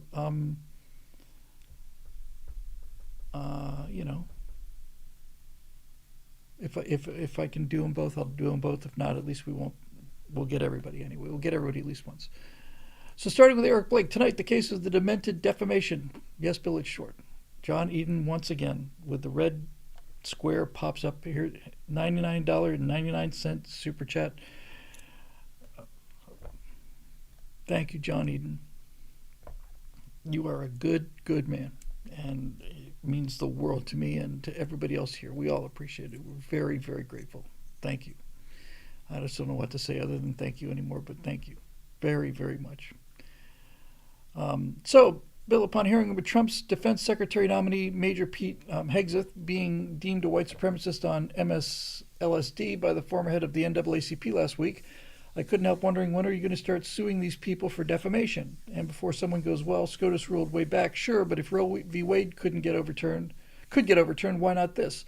Besides, I'd say, hey, he's a white supremacist sounds pretty intentional.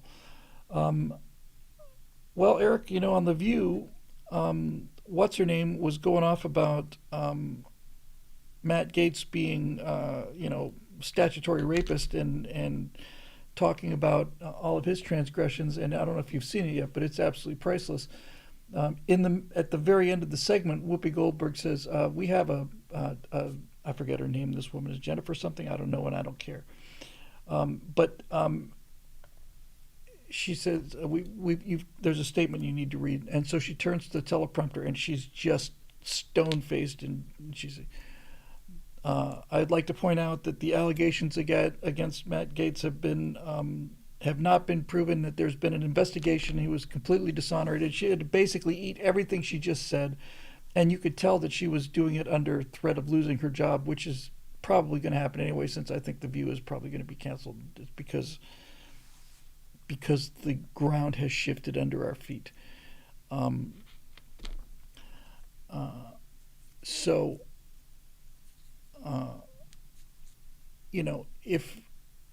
If Rudy Giuliani can be sued for everything he's got, and Alex Jones can be sued for everything he's got, I don't see any reason why we shouldn't sue these people for that kind of thing. White supremacist is a little bit hard to prove. I think if somebody had called him a pedophile or a rapist, then I think he'd be on firmer grounds. You've got to not only prove the slander. You also have to prove malice, that it was done intentionally. And malice is where you really get into the part where it's actually very, very difficult to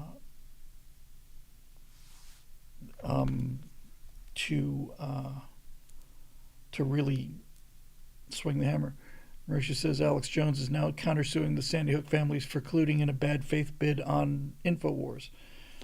He offered him $5 million in settlement or something. They turned it down. They sued him for $1 billion or some absolutely insane number.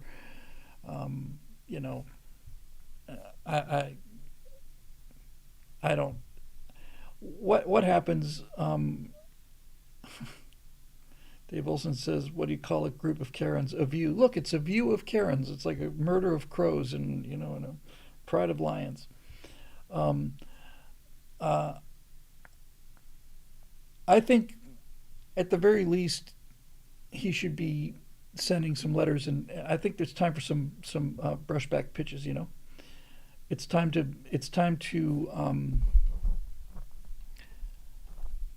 let him know we're just not going to be dicked around with like we have been and just constantly put up with it. I see a lot of blowback pitches all across the pop culture in the last week or two, and we have their attention now, and it's a glorious thing to see. So um, I recommend he consult an attorney, and if the attorney believes that uh, he's got enough of a case, then I think he should go forward. You know, this is the legal equivalent of Mike Tyson saying the problem with society is that there's not enough people been punched in the nose. It's like somebody keeps punching you in the nose rhetorically and legally. It's time to punch back. And if you don't do that, then they will keep hitting you. Everybody talks about, oh, revenge is such a petty emotion. It's like, well, revenge may be petty or not, but the entire reason revenge exists is part of our emotional repertoire is because revenge is useful as a deterrent. If I kill this guy, then his family may kill me. It has a deterrent effect. So there's a lot to be said for revenge. And that's why I think Hillary Clinton needs to go to jail. That mean spirited, god awful, nasty bitch. What a horrible, horrible, horrible individual she is. She is one of the worst people to ever walk the earth. She is genuinely, genuinely evil person. And I want her behind bars. I want that Epstein thing released, and she can take her hillbilly husband with her too. Marusha Dark. Topic is Herbert Marcuse, who was one of the founding members of the Frankfurt School and one of probably the single greatest inventor of critical theory and this idea of turning the United States into a series of tribes all attacking the middle and how to destroy America. Is not a good man. Hi, Bill. Really enjoyed your hot mic about Tulsi. Thank you. In it, you brought up Herbert Marcuse, and I was wondering if you're aware that he's the father of a little known something in Marxist circles as repressive tolerance. If you're not, I know the term, but let's hear what you have to say. If you're not familiar with the repressive tolerance, it's basically the formalization, promotion, and institutionalizing of the idea that it's okay when we do it, and rules for thee, but not for me. It's one of 3 essays written as a part of critique of pure tolerance and is one of the early influences on the Long March through the Institutions. The Long March on the Institutions is the Marxist realization that there's not going to be Marxism in America because capitalism is producing so much wealth for the working class that there is not going to be a proletarian revolt. And so how are these intellectuals going to rule society if there's no Marxism? So since we can't have Marxism through the economy, we're going to bring Marxism through the culture. That's where critical theory comes from and political correctness and all the rest of this stuff, as well as repressive tolerance. So Marusha goes on to write, what's so sinister about repressive tolerance is that it means the overlooking of leftist crimes and hypocrisies is not just a fluke, accident, or coincidence. It's often a deliberate strategy and policy on the same level as something like taqiyya. Taqiyya being when a Muslim is allowed to lie to a non-believer and is used by Islamists to invade and subvert foreign cultures, preying on their host's goodwill. Yes, taqiyya is basically the idea.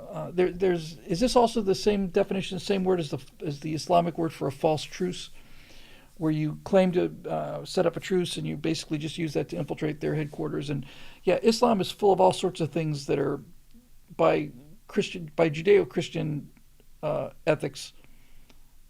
Abominations, betrayals, dishonorable behaviors. It's okay if Muslims do it. There are no consequences for Muslims betraying non-Muslims. That's what they get for being infidels. And we don't run a society like that. We don't have a class of people that um, it's okay to screw over. And and if you are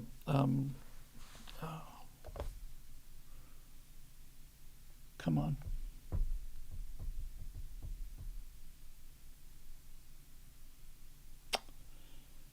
The word.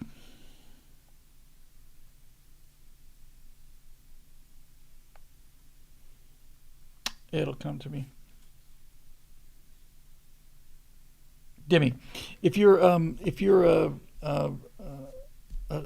by law a second class citizen, if you're a Christian or a Catholic, sorry, a Christian or a Jew in a Muslim society or any non-Islamic uh, in a fundamentally Islamic country, you're a dhimmi. You are a second class citizen, and you have to pay a tax, and you don't have the rights. And we don't have dhimmitude in the United States or in Western countries, and I don't want it.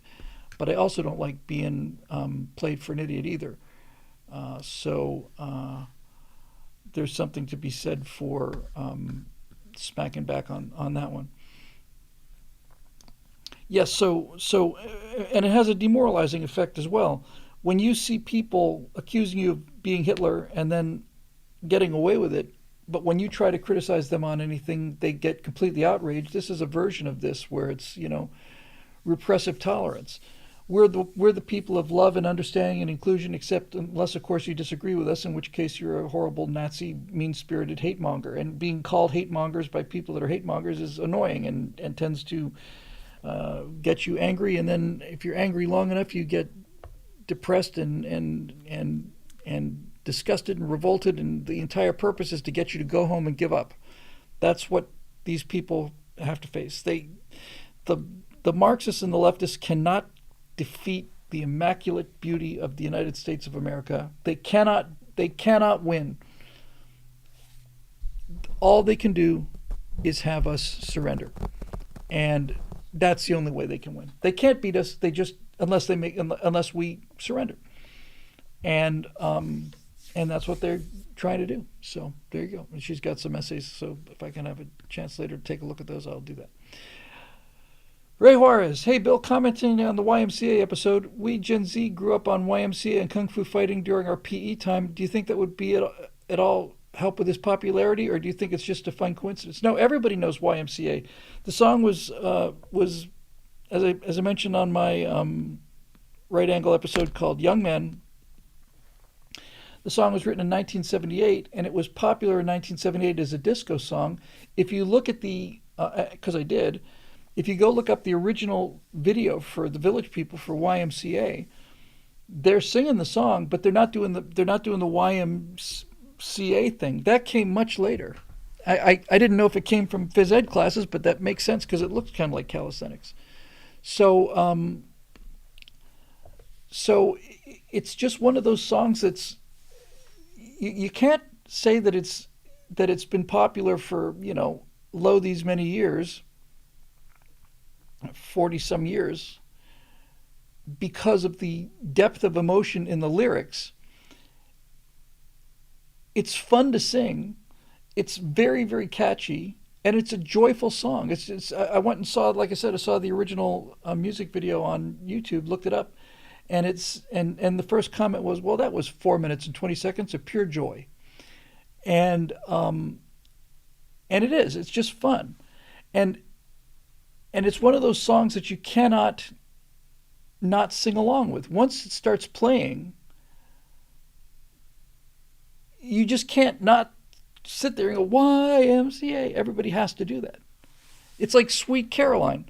There's nobody, you cannot sit there in a group of people. I've never seen it not happen. If you play Sweet Caroline in front of a group of people, when he gets to the Sweet Caroline part, the Sweet Caroline, and everybody else goes bum bum bum. It's reflexive. It's so perfectly crafted that you just can't not do it. I'm trying to think of anything that's kind of like it. It's not so much that I sing out loud, but for instance, when I listen to either Dancing Queen or Waterloo, like Waterloo, for example, by ABBA. It's that simple piano thing he's doing. So how could I ever refuse? Ding ding ding ding. It's just you just can't not respond to it. Same thing for Dancing Queen. Ding ding ding ding. They're geniuses. That pop music, that '70s pop music was really plugging directly into the brainstem because it would make you respond in a way that you weren't even thinking about it. In fact, you're more than willing to completely humiliate yourself for it because it's just so joyful. It's just so goofy. That's what I love about this being the Maga national anthem is it's just so stupid and goofy. And they'll have to say, "Oh, the dancing is goofy and weird and awkward." It's like, of course it is. You finally figured it out. You've got these star athletes in the NFL scoring a touchdown, and they're doing the same kind of dance that an overweight 80-year-old white man can do. The overweight 80-year-old billionaire can manage that. That's about it. And when you see these people who are in peak physical condition doing, it makes me happy because it means we're all on the same page. It may become our national anthem. Who knows?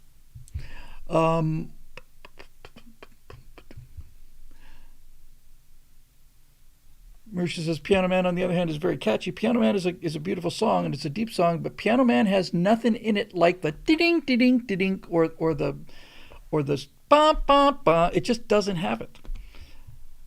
I very very few songs have that kind of reflexive kind of thing.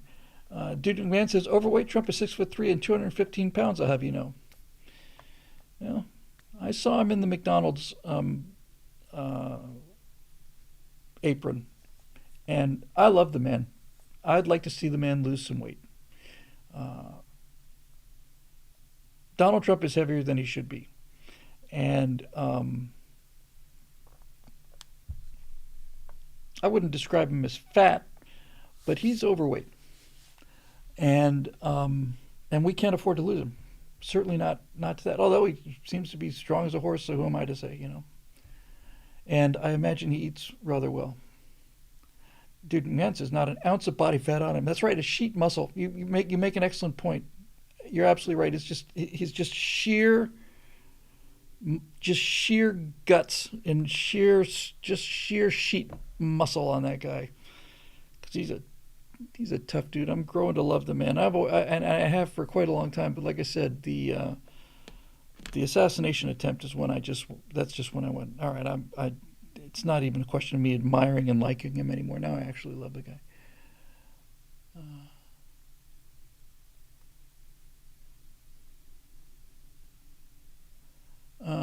Artemis Quinn says, hey, Bill, little Jeremy Boring said you once directed a project with him for the CIA and that Gene Simmons showed up at some point. I can't figure out what he was talking about. Can you say more? Yes, we were hired to do a recruitment video for the CIA. And Gene Simmons, who's a real American patriot, will not allow a bad word about America to be spoken in his presence, came into the what was formerly my edit bay and Jeremy's office. I think by that point it was not Declaration Entertainment anymore. It had probably become Truth Revolt, I want to say, before they became Daily Wire. Somewhere in that period. And I wrote a recruiting script for the CIA, and Gene Simmons came in, and he walked in, and I was never a big Kiss fan or anything, but I mean, it's Gene frickin' Simmons. So Jeremy introduced me, said, Gene, this is Bill Willey, wrote it and is going to be directing it. And Gene Simmons shakes my hand, and I said, Gene, good to meet you. And Gene looks at me and he says, you are a remarkably handsome man. You'll do very well in prison. The actual emphasis go on. Well, thank you. I'm almost certain I'm flattered by that. Uh, that was great. It was great fun. Oh my gosh.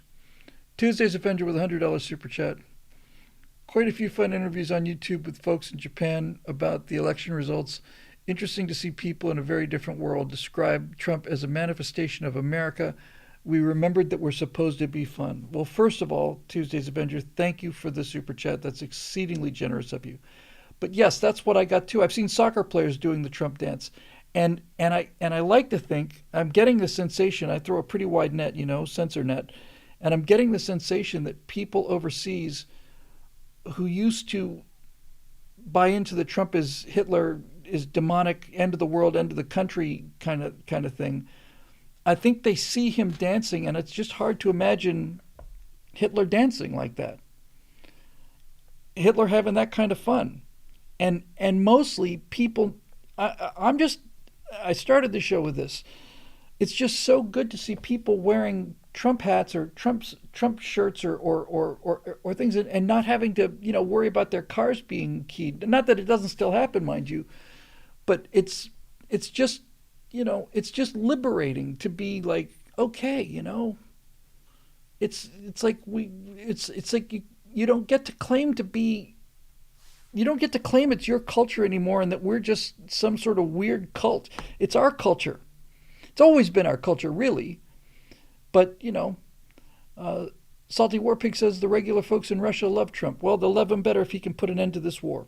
I'm not going to get into the details I mentioned. I don't want to get into the rockets or anything like that.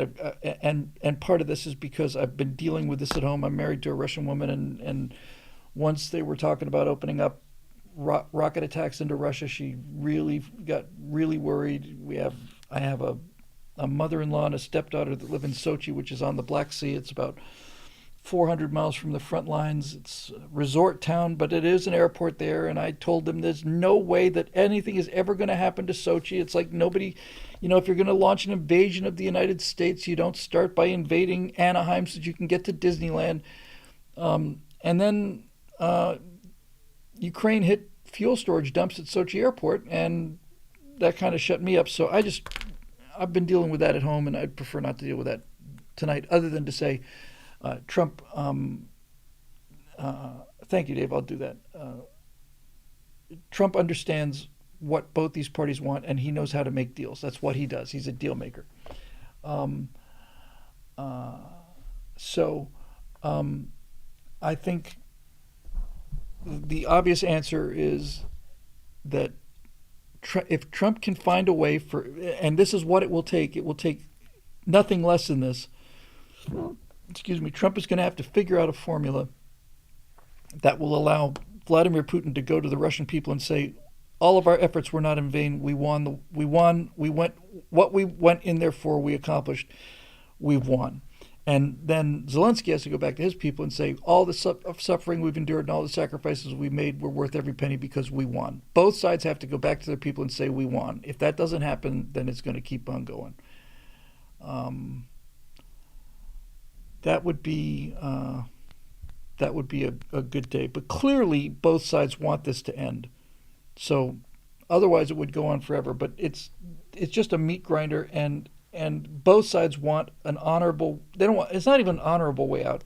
They want to be able to say they won. It's the same thing when we withdrew from Vietnam. We can't go out there losing like we lost. We got to go out there saying, well, we said we'd put the North Vietnamese behind the line, and we did, and we did. We won the Vietnam War. We just lost the peace. And I know people here, oh, that's just... No.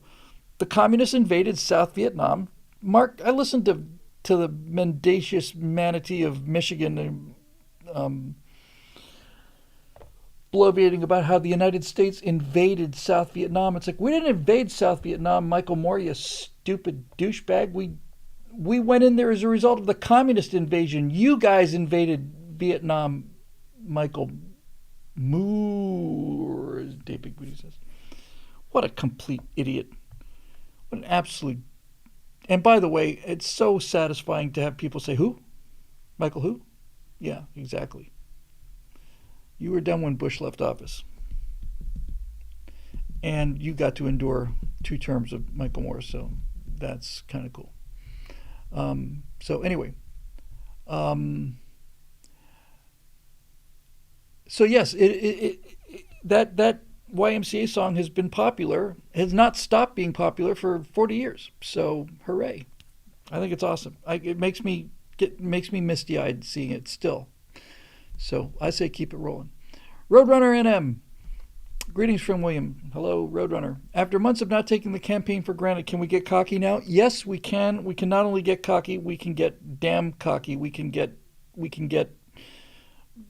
could use a little bit of festivity and joy and despite what I said about with malice towards none, my attitude about being gracious in victory was applied to exclusively applied to those. I should have been clearer about this. I was talking about those Democrats who are capable of seeing the light and coming out of darkness. For the pink-haired, head shaving, you know, lunatics, they can suck it. You know, we just like we're just gonna have fun, and this time you're not gonna stop us from having fun, and we know, I know anyway. I don't know if our side knows, but I know that if we have fun, then we will never lose another election again. If we can be the party of fun, we will never lose again. Young people are swinging fast, much faster than I ever thought it would happen. Although I had a suspicion that this whole thing was, in fact, a house of cards that had to be maintained by constant, fear mongering on their part, and you can't elect Hitler, and if you do, you'll all be slaves again, and all the rest of it. But it's happening fast. So yeah, groove on it, man. I'm grooving. I'm having a great time. I'm having an absolute great time. So I say hooray. So there you go. Our friend Eduardo Enrique. Eduardo, hello. Greetings, Bill. As a resident European, I feel it is my solemn duty to bring the grim news from the other side of Western civilization. I recently visited my homeland to see my parents, and my mother went with me for Christmas purchases. I noticed absolutely everything had decayed in quality since my last visit, and by a lot. My great surprise were sunglasses I bought 10 years ago that I took for maintenance, and all the workers at the workshop came to see them as vintage collector's item now worth thousands of euros. While a lesser mind would be happy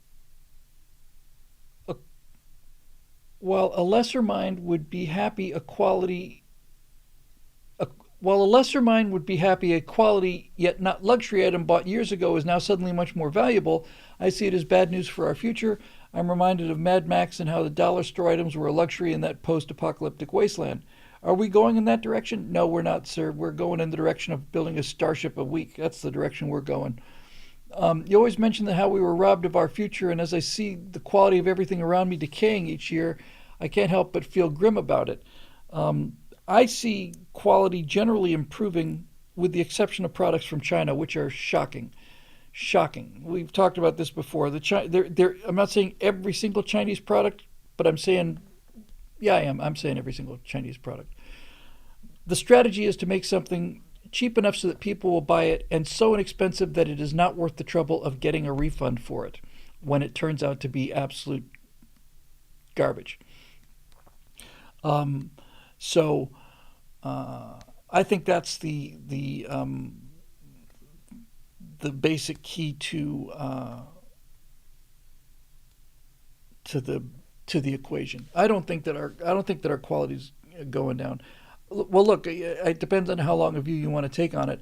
I can tell you for a certain fact that American cars were absolute utter garbage, but this second Camaro and the first Camaro I had are beautifully manufactured cars. Their response is fantastic.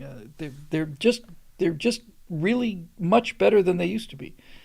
I don't see a significant difference between a modern American vehicle and a modern Japanese or for that matter, Korean vehicle. I think what used to be a chasm of a gap of quality is largely closed, um, which is good.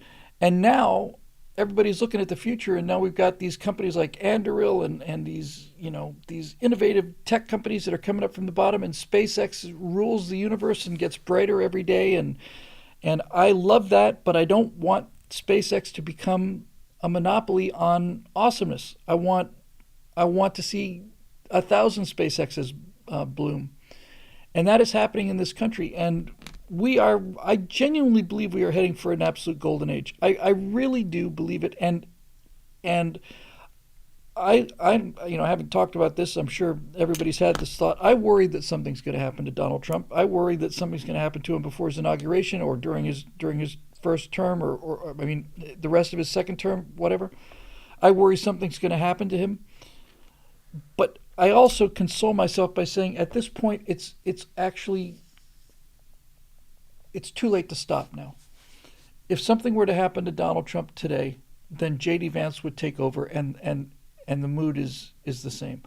I have a harder time imagining a future without Elon Musk,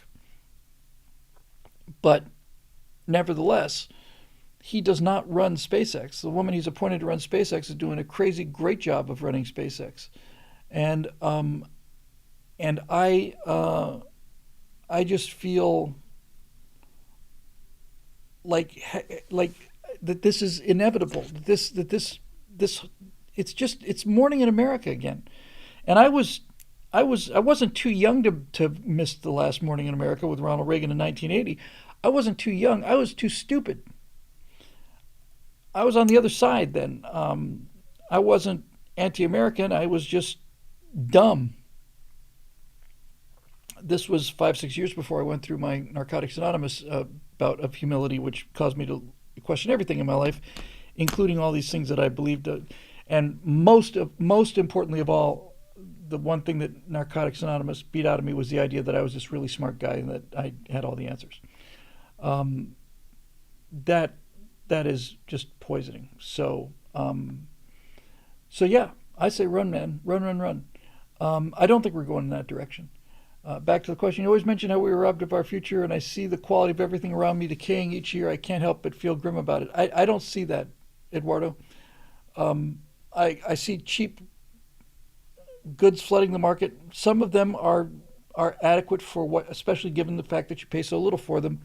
But I don't see that falling apart. I see infrastructure falling apart. But the quality of something like an iPhone, for example, I mean, if you think about how things were manufactured in the 80s or 90s, nothing comes close to these devices. They're immaculately constructed. They're just astonishingly well built and reliable.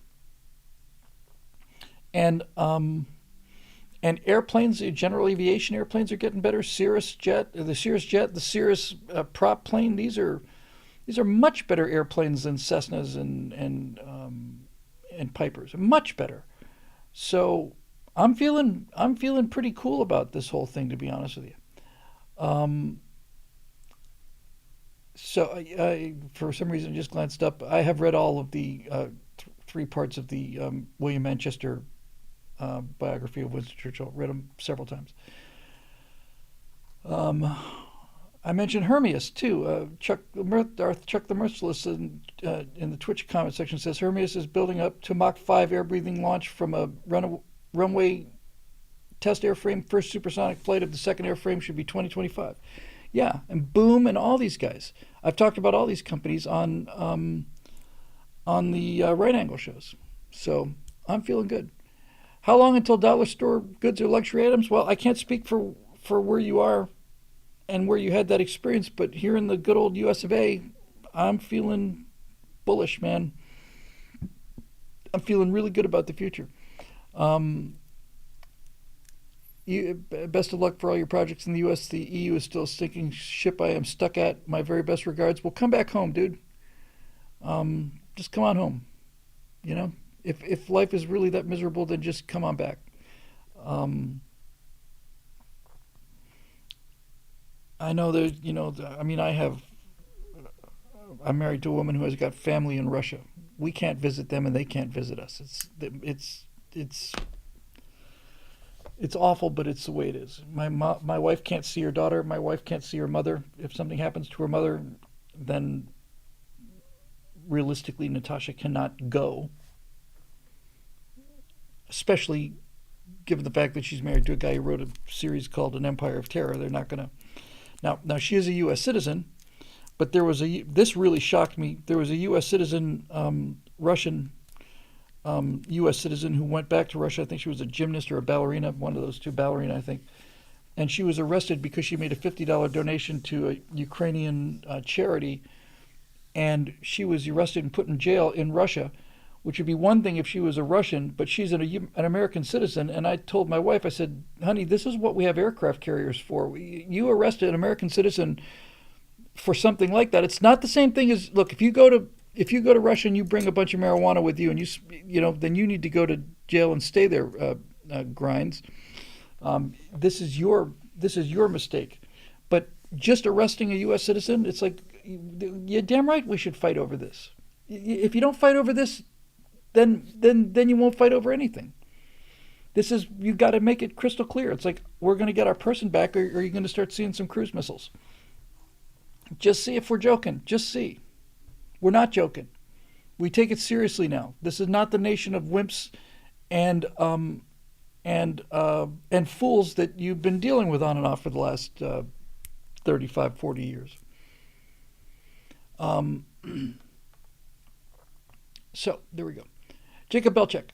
I think a freer social media through Twitter has done an unfathomable damage to the left's ability to claim the moral high ground on everything, especially for their gender politics. Yes, I saw a statistic earlier today that said that when Twitter was Twitter, it was 2/3 Democrat, 1/3 Republican. Now it is pretty much 48, 47, 50-50. So yes, they're all leaving X because X is no longer censored.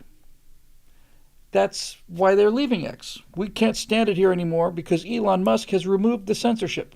People are allowed to criticize us now, and that's misinformation and hate speech, and we will not be a part of remaining in a social media platform where we're allowed to be criticized just like regular people. Have a nice trip over on Blue Sky. Blue Sky is going to be about as successful as Truth Media or Truth whatever is. Network effect is the network effect, and you can't shake it. This is why Rumble will never be YouTube. Never. Ever. Unless YouTube were to get so much more abusive about their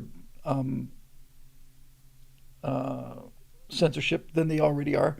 But I think that ship's going to have to turn around. Google is going to be facing a Department of Justice that is going to be looking at monopolies and antitrust legislation. There's already ongoing talk about having Google being forced to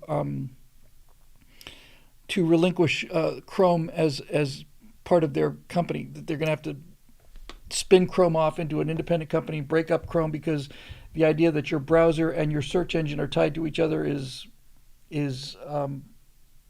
monopolistic business practices. I'm normally against government regulation, but when I see what tech companies have done to this country, I say break them up. Go in there and break them up. YouTube is either a publisher or a carrier, and if they're a carrier, then they don't get to censor people's views. They don't get to shadow ban anybody. Videos get watched by people who subscribe to the channel, not through some algorithm that is absolutely invisible to everybody and is determined by a bunch of 20-year-olds who are determined to make sure that they spread their Marxist message across the entire society. So YouTube is I want Elon Musk and the justice. Actually, this is not a job for Elon Musk. Buying YouTube is a job for Elon Musk. But if you have a Justice Department, you can look into this and say YouTube is either a carrier or a publisher. They either stop censoring and stop the shadow banning, or they accept full responsibility for every copyright violation that is posted on YouTube, because they are not a carrier, they're a publisher. You can't have it both ways. So we'll see. We will see.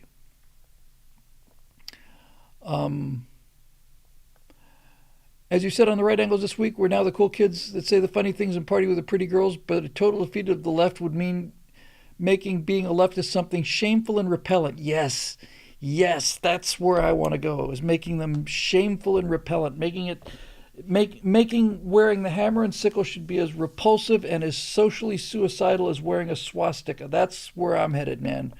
That's what I want. I want them to own their history of slavery and Jim Crow and all of it. It's all of it. The Klan, they're all Democrats. All of it. I want that out there so that people can, if we had an unbiased culture, the country would vote like Oklahoma. It's only because they are able to control these institutions of the pop culture. But honestly, I think it's over. Whether or not Trump won or not, nobody listens to the mainstream media anymore. TV endorsements, you know, campaign commercials, they're not very effective anymore. Joe Rogan was infinitely more effective than all of the TV commercials I think that the Republicans spent put together. And there's no going backwards. George Clooney endorses somebody who, it's not only who cares, it's like, who the hell are you to tell me who to vote for? George Clooney and Julia Roberts, who were both exceedingly popular 30 years ago, two generations practically. They're done, man. They're done. It's over. You're too old. Let go.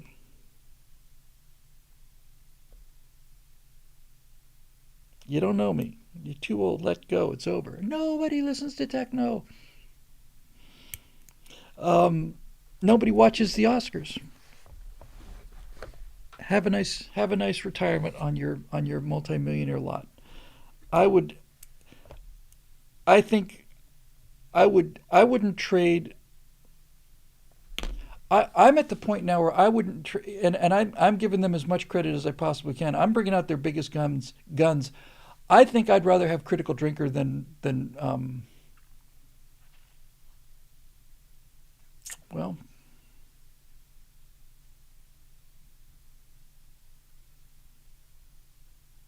hmm.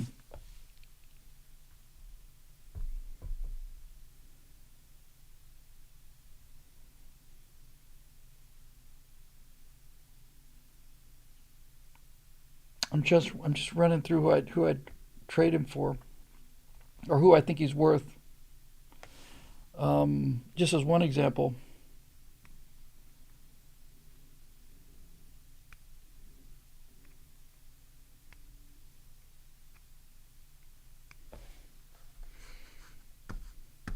I'm giving this probably more thought than I need to.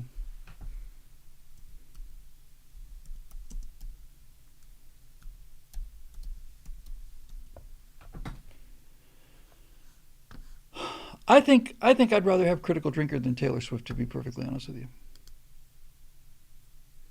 I really think I would, because his value is going to be increasing, and I think hers is waning, and I think this election showed it. I think I'd go all the way. I think I would go all the way to Taylor Swift, who is a valuable asset to have. Don't get me wrong, but I think Critical Drinker is worth it. I know for a certain fact Joe Rogan is worth it. So we'll see. But yes, make them ashamed to be seen in public. That's what I would like to see. I think that'd be great. And they talk about, the right has constructed this right has constructed this online media ecosystem. We didn't construct it. The right didn't build it. You built it. These people weren't Republicans. They were movie geeks. And Joe Rogan supported Bernie Sanders. You drove them to it. You drove them to it. And by all means, keep at it. Keep calling us Nazis.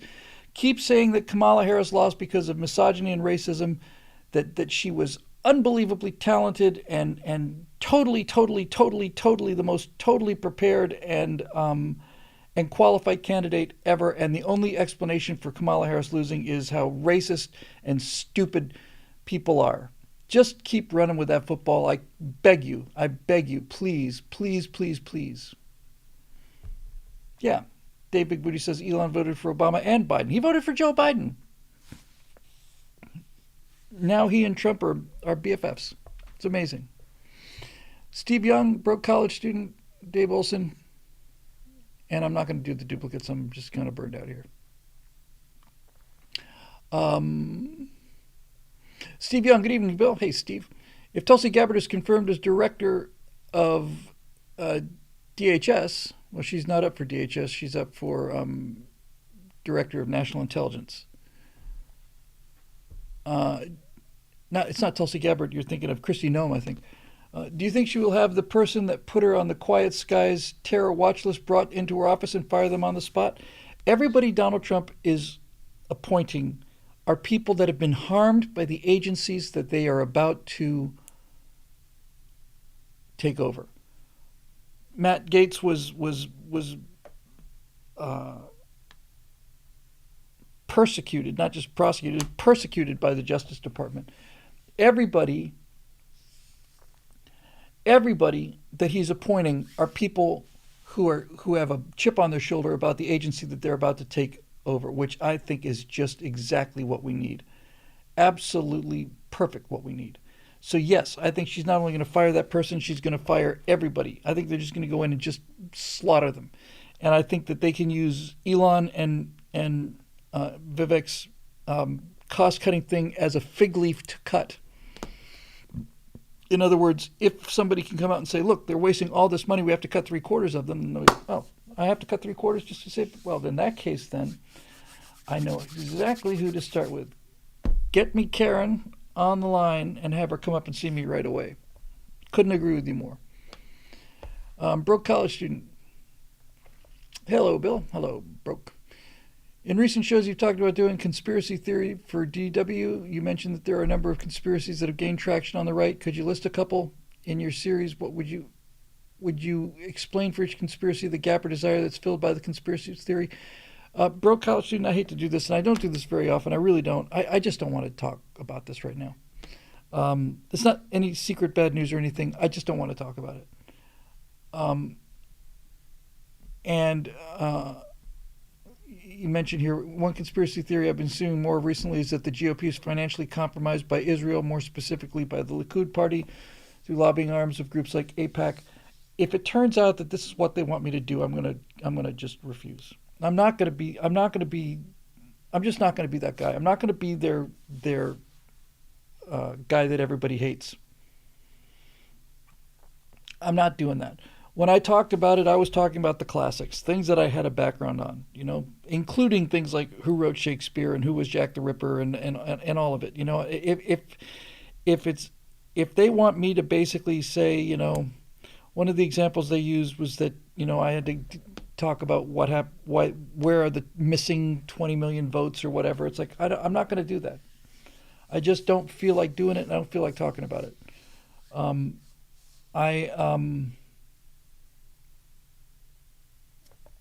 I didn't want to do it anyway. I wanted to do a history series, and so I'm just going to skip this question. So I hope you don't mind. I'm not going to be. I just have no interest in doing that, and these things are enormous time sinks, and they take an awful lot of research, an awful lot of writing, and I'm not going to do it. Eric says, my suggestion is to alternate between a conspiracy they want to talk about and the one you want to talk about. Well, Eric, that's nice because you don't have to do that. I have to do that. I wouldn't ask you to go out and do something where every other thing that you deliver, every other work that you deliver is something that you hate or is going to damage your reputation. It's easy for you to say, but I'm not doing it. I'm really in the dark about what they want me to do exactly. All I know is that it happened at the last minute and is very frustrating. I had a friend come over who I hadn't seen in quite a long time, an old college football friend, and been a member of Daily Wire Press for 2 years, and he had no idea that I had done the What We Saw series. He'd been going to Daily Wire Plus for 2 years. Didn't know I was there. So,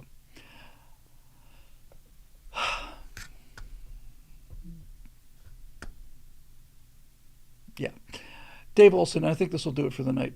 I went quite long on the NA thing, but that's the way it goes. Where are we looking time wise here? 2.5 hours. Yeah, I think this will do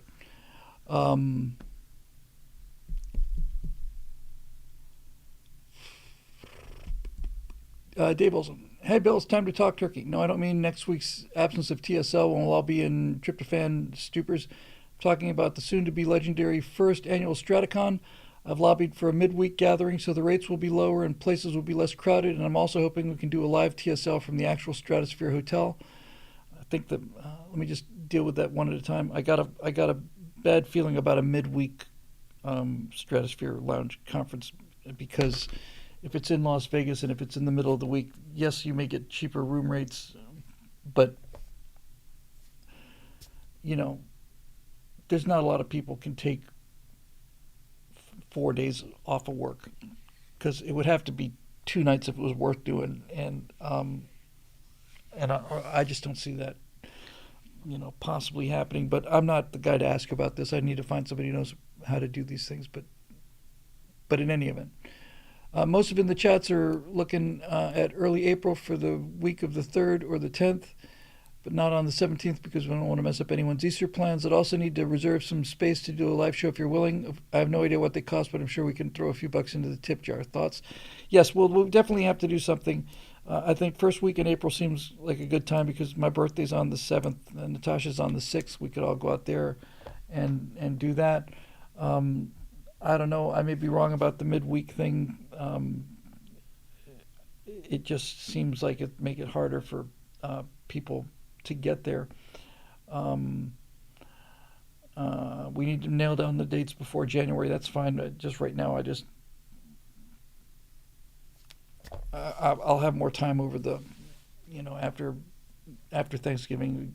We'll get these things hammered out in December sometime, I suppose. But yes, we'll definitely do something. It's way overdue, and I don't know how many people will be there, but I'll just start getting Shelley on this probably once we get past Thanksgiving, I think. Anyway, I think I have shot my bolt for the night here. I'm bolted out. So it'll be a fun time, but that's not something that I am set up to worry about right at this particular moment. I know we can't wait till the last minute, but I'm thinking first week in April sounds like a pretty good time, and we'll see where that goes from there. Okay, so I think that'll probably do it for the show tonight. I'm going to watch the unification thing, and I can't wait to see it. I've heard good things about it. Thank you very much for being with us here this evening. It's always great to see everybody. And I'm getting tired of having lights in my face too. So this show is made possible by the members at BillWhittle.com, who you probably know by now keep the lights on and keep them shining and brightly in my face. And they keep the microphone on at reasonable levels now as well. So we're very grateful to our members and to all of the people who make the super chats, especially the John, the regular people. There's incredible generosity. It just means so much to all of us here. So we'll say goodnight to our friends over on YouTube first. YouTube, I guess we will see you Monday night here on your very own Stratosphere Studios, and get out there and party like it's 1978, and we'll see you in a couple days.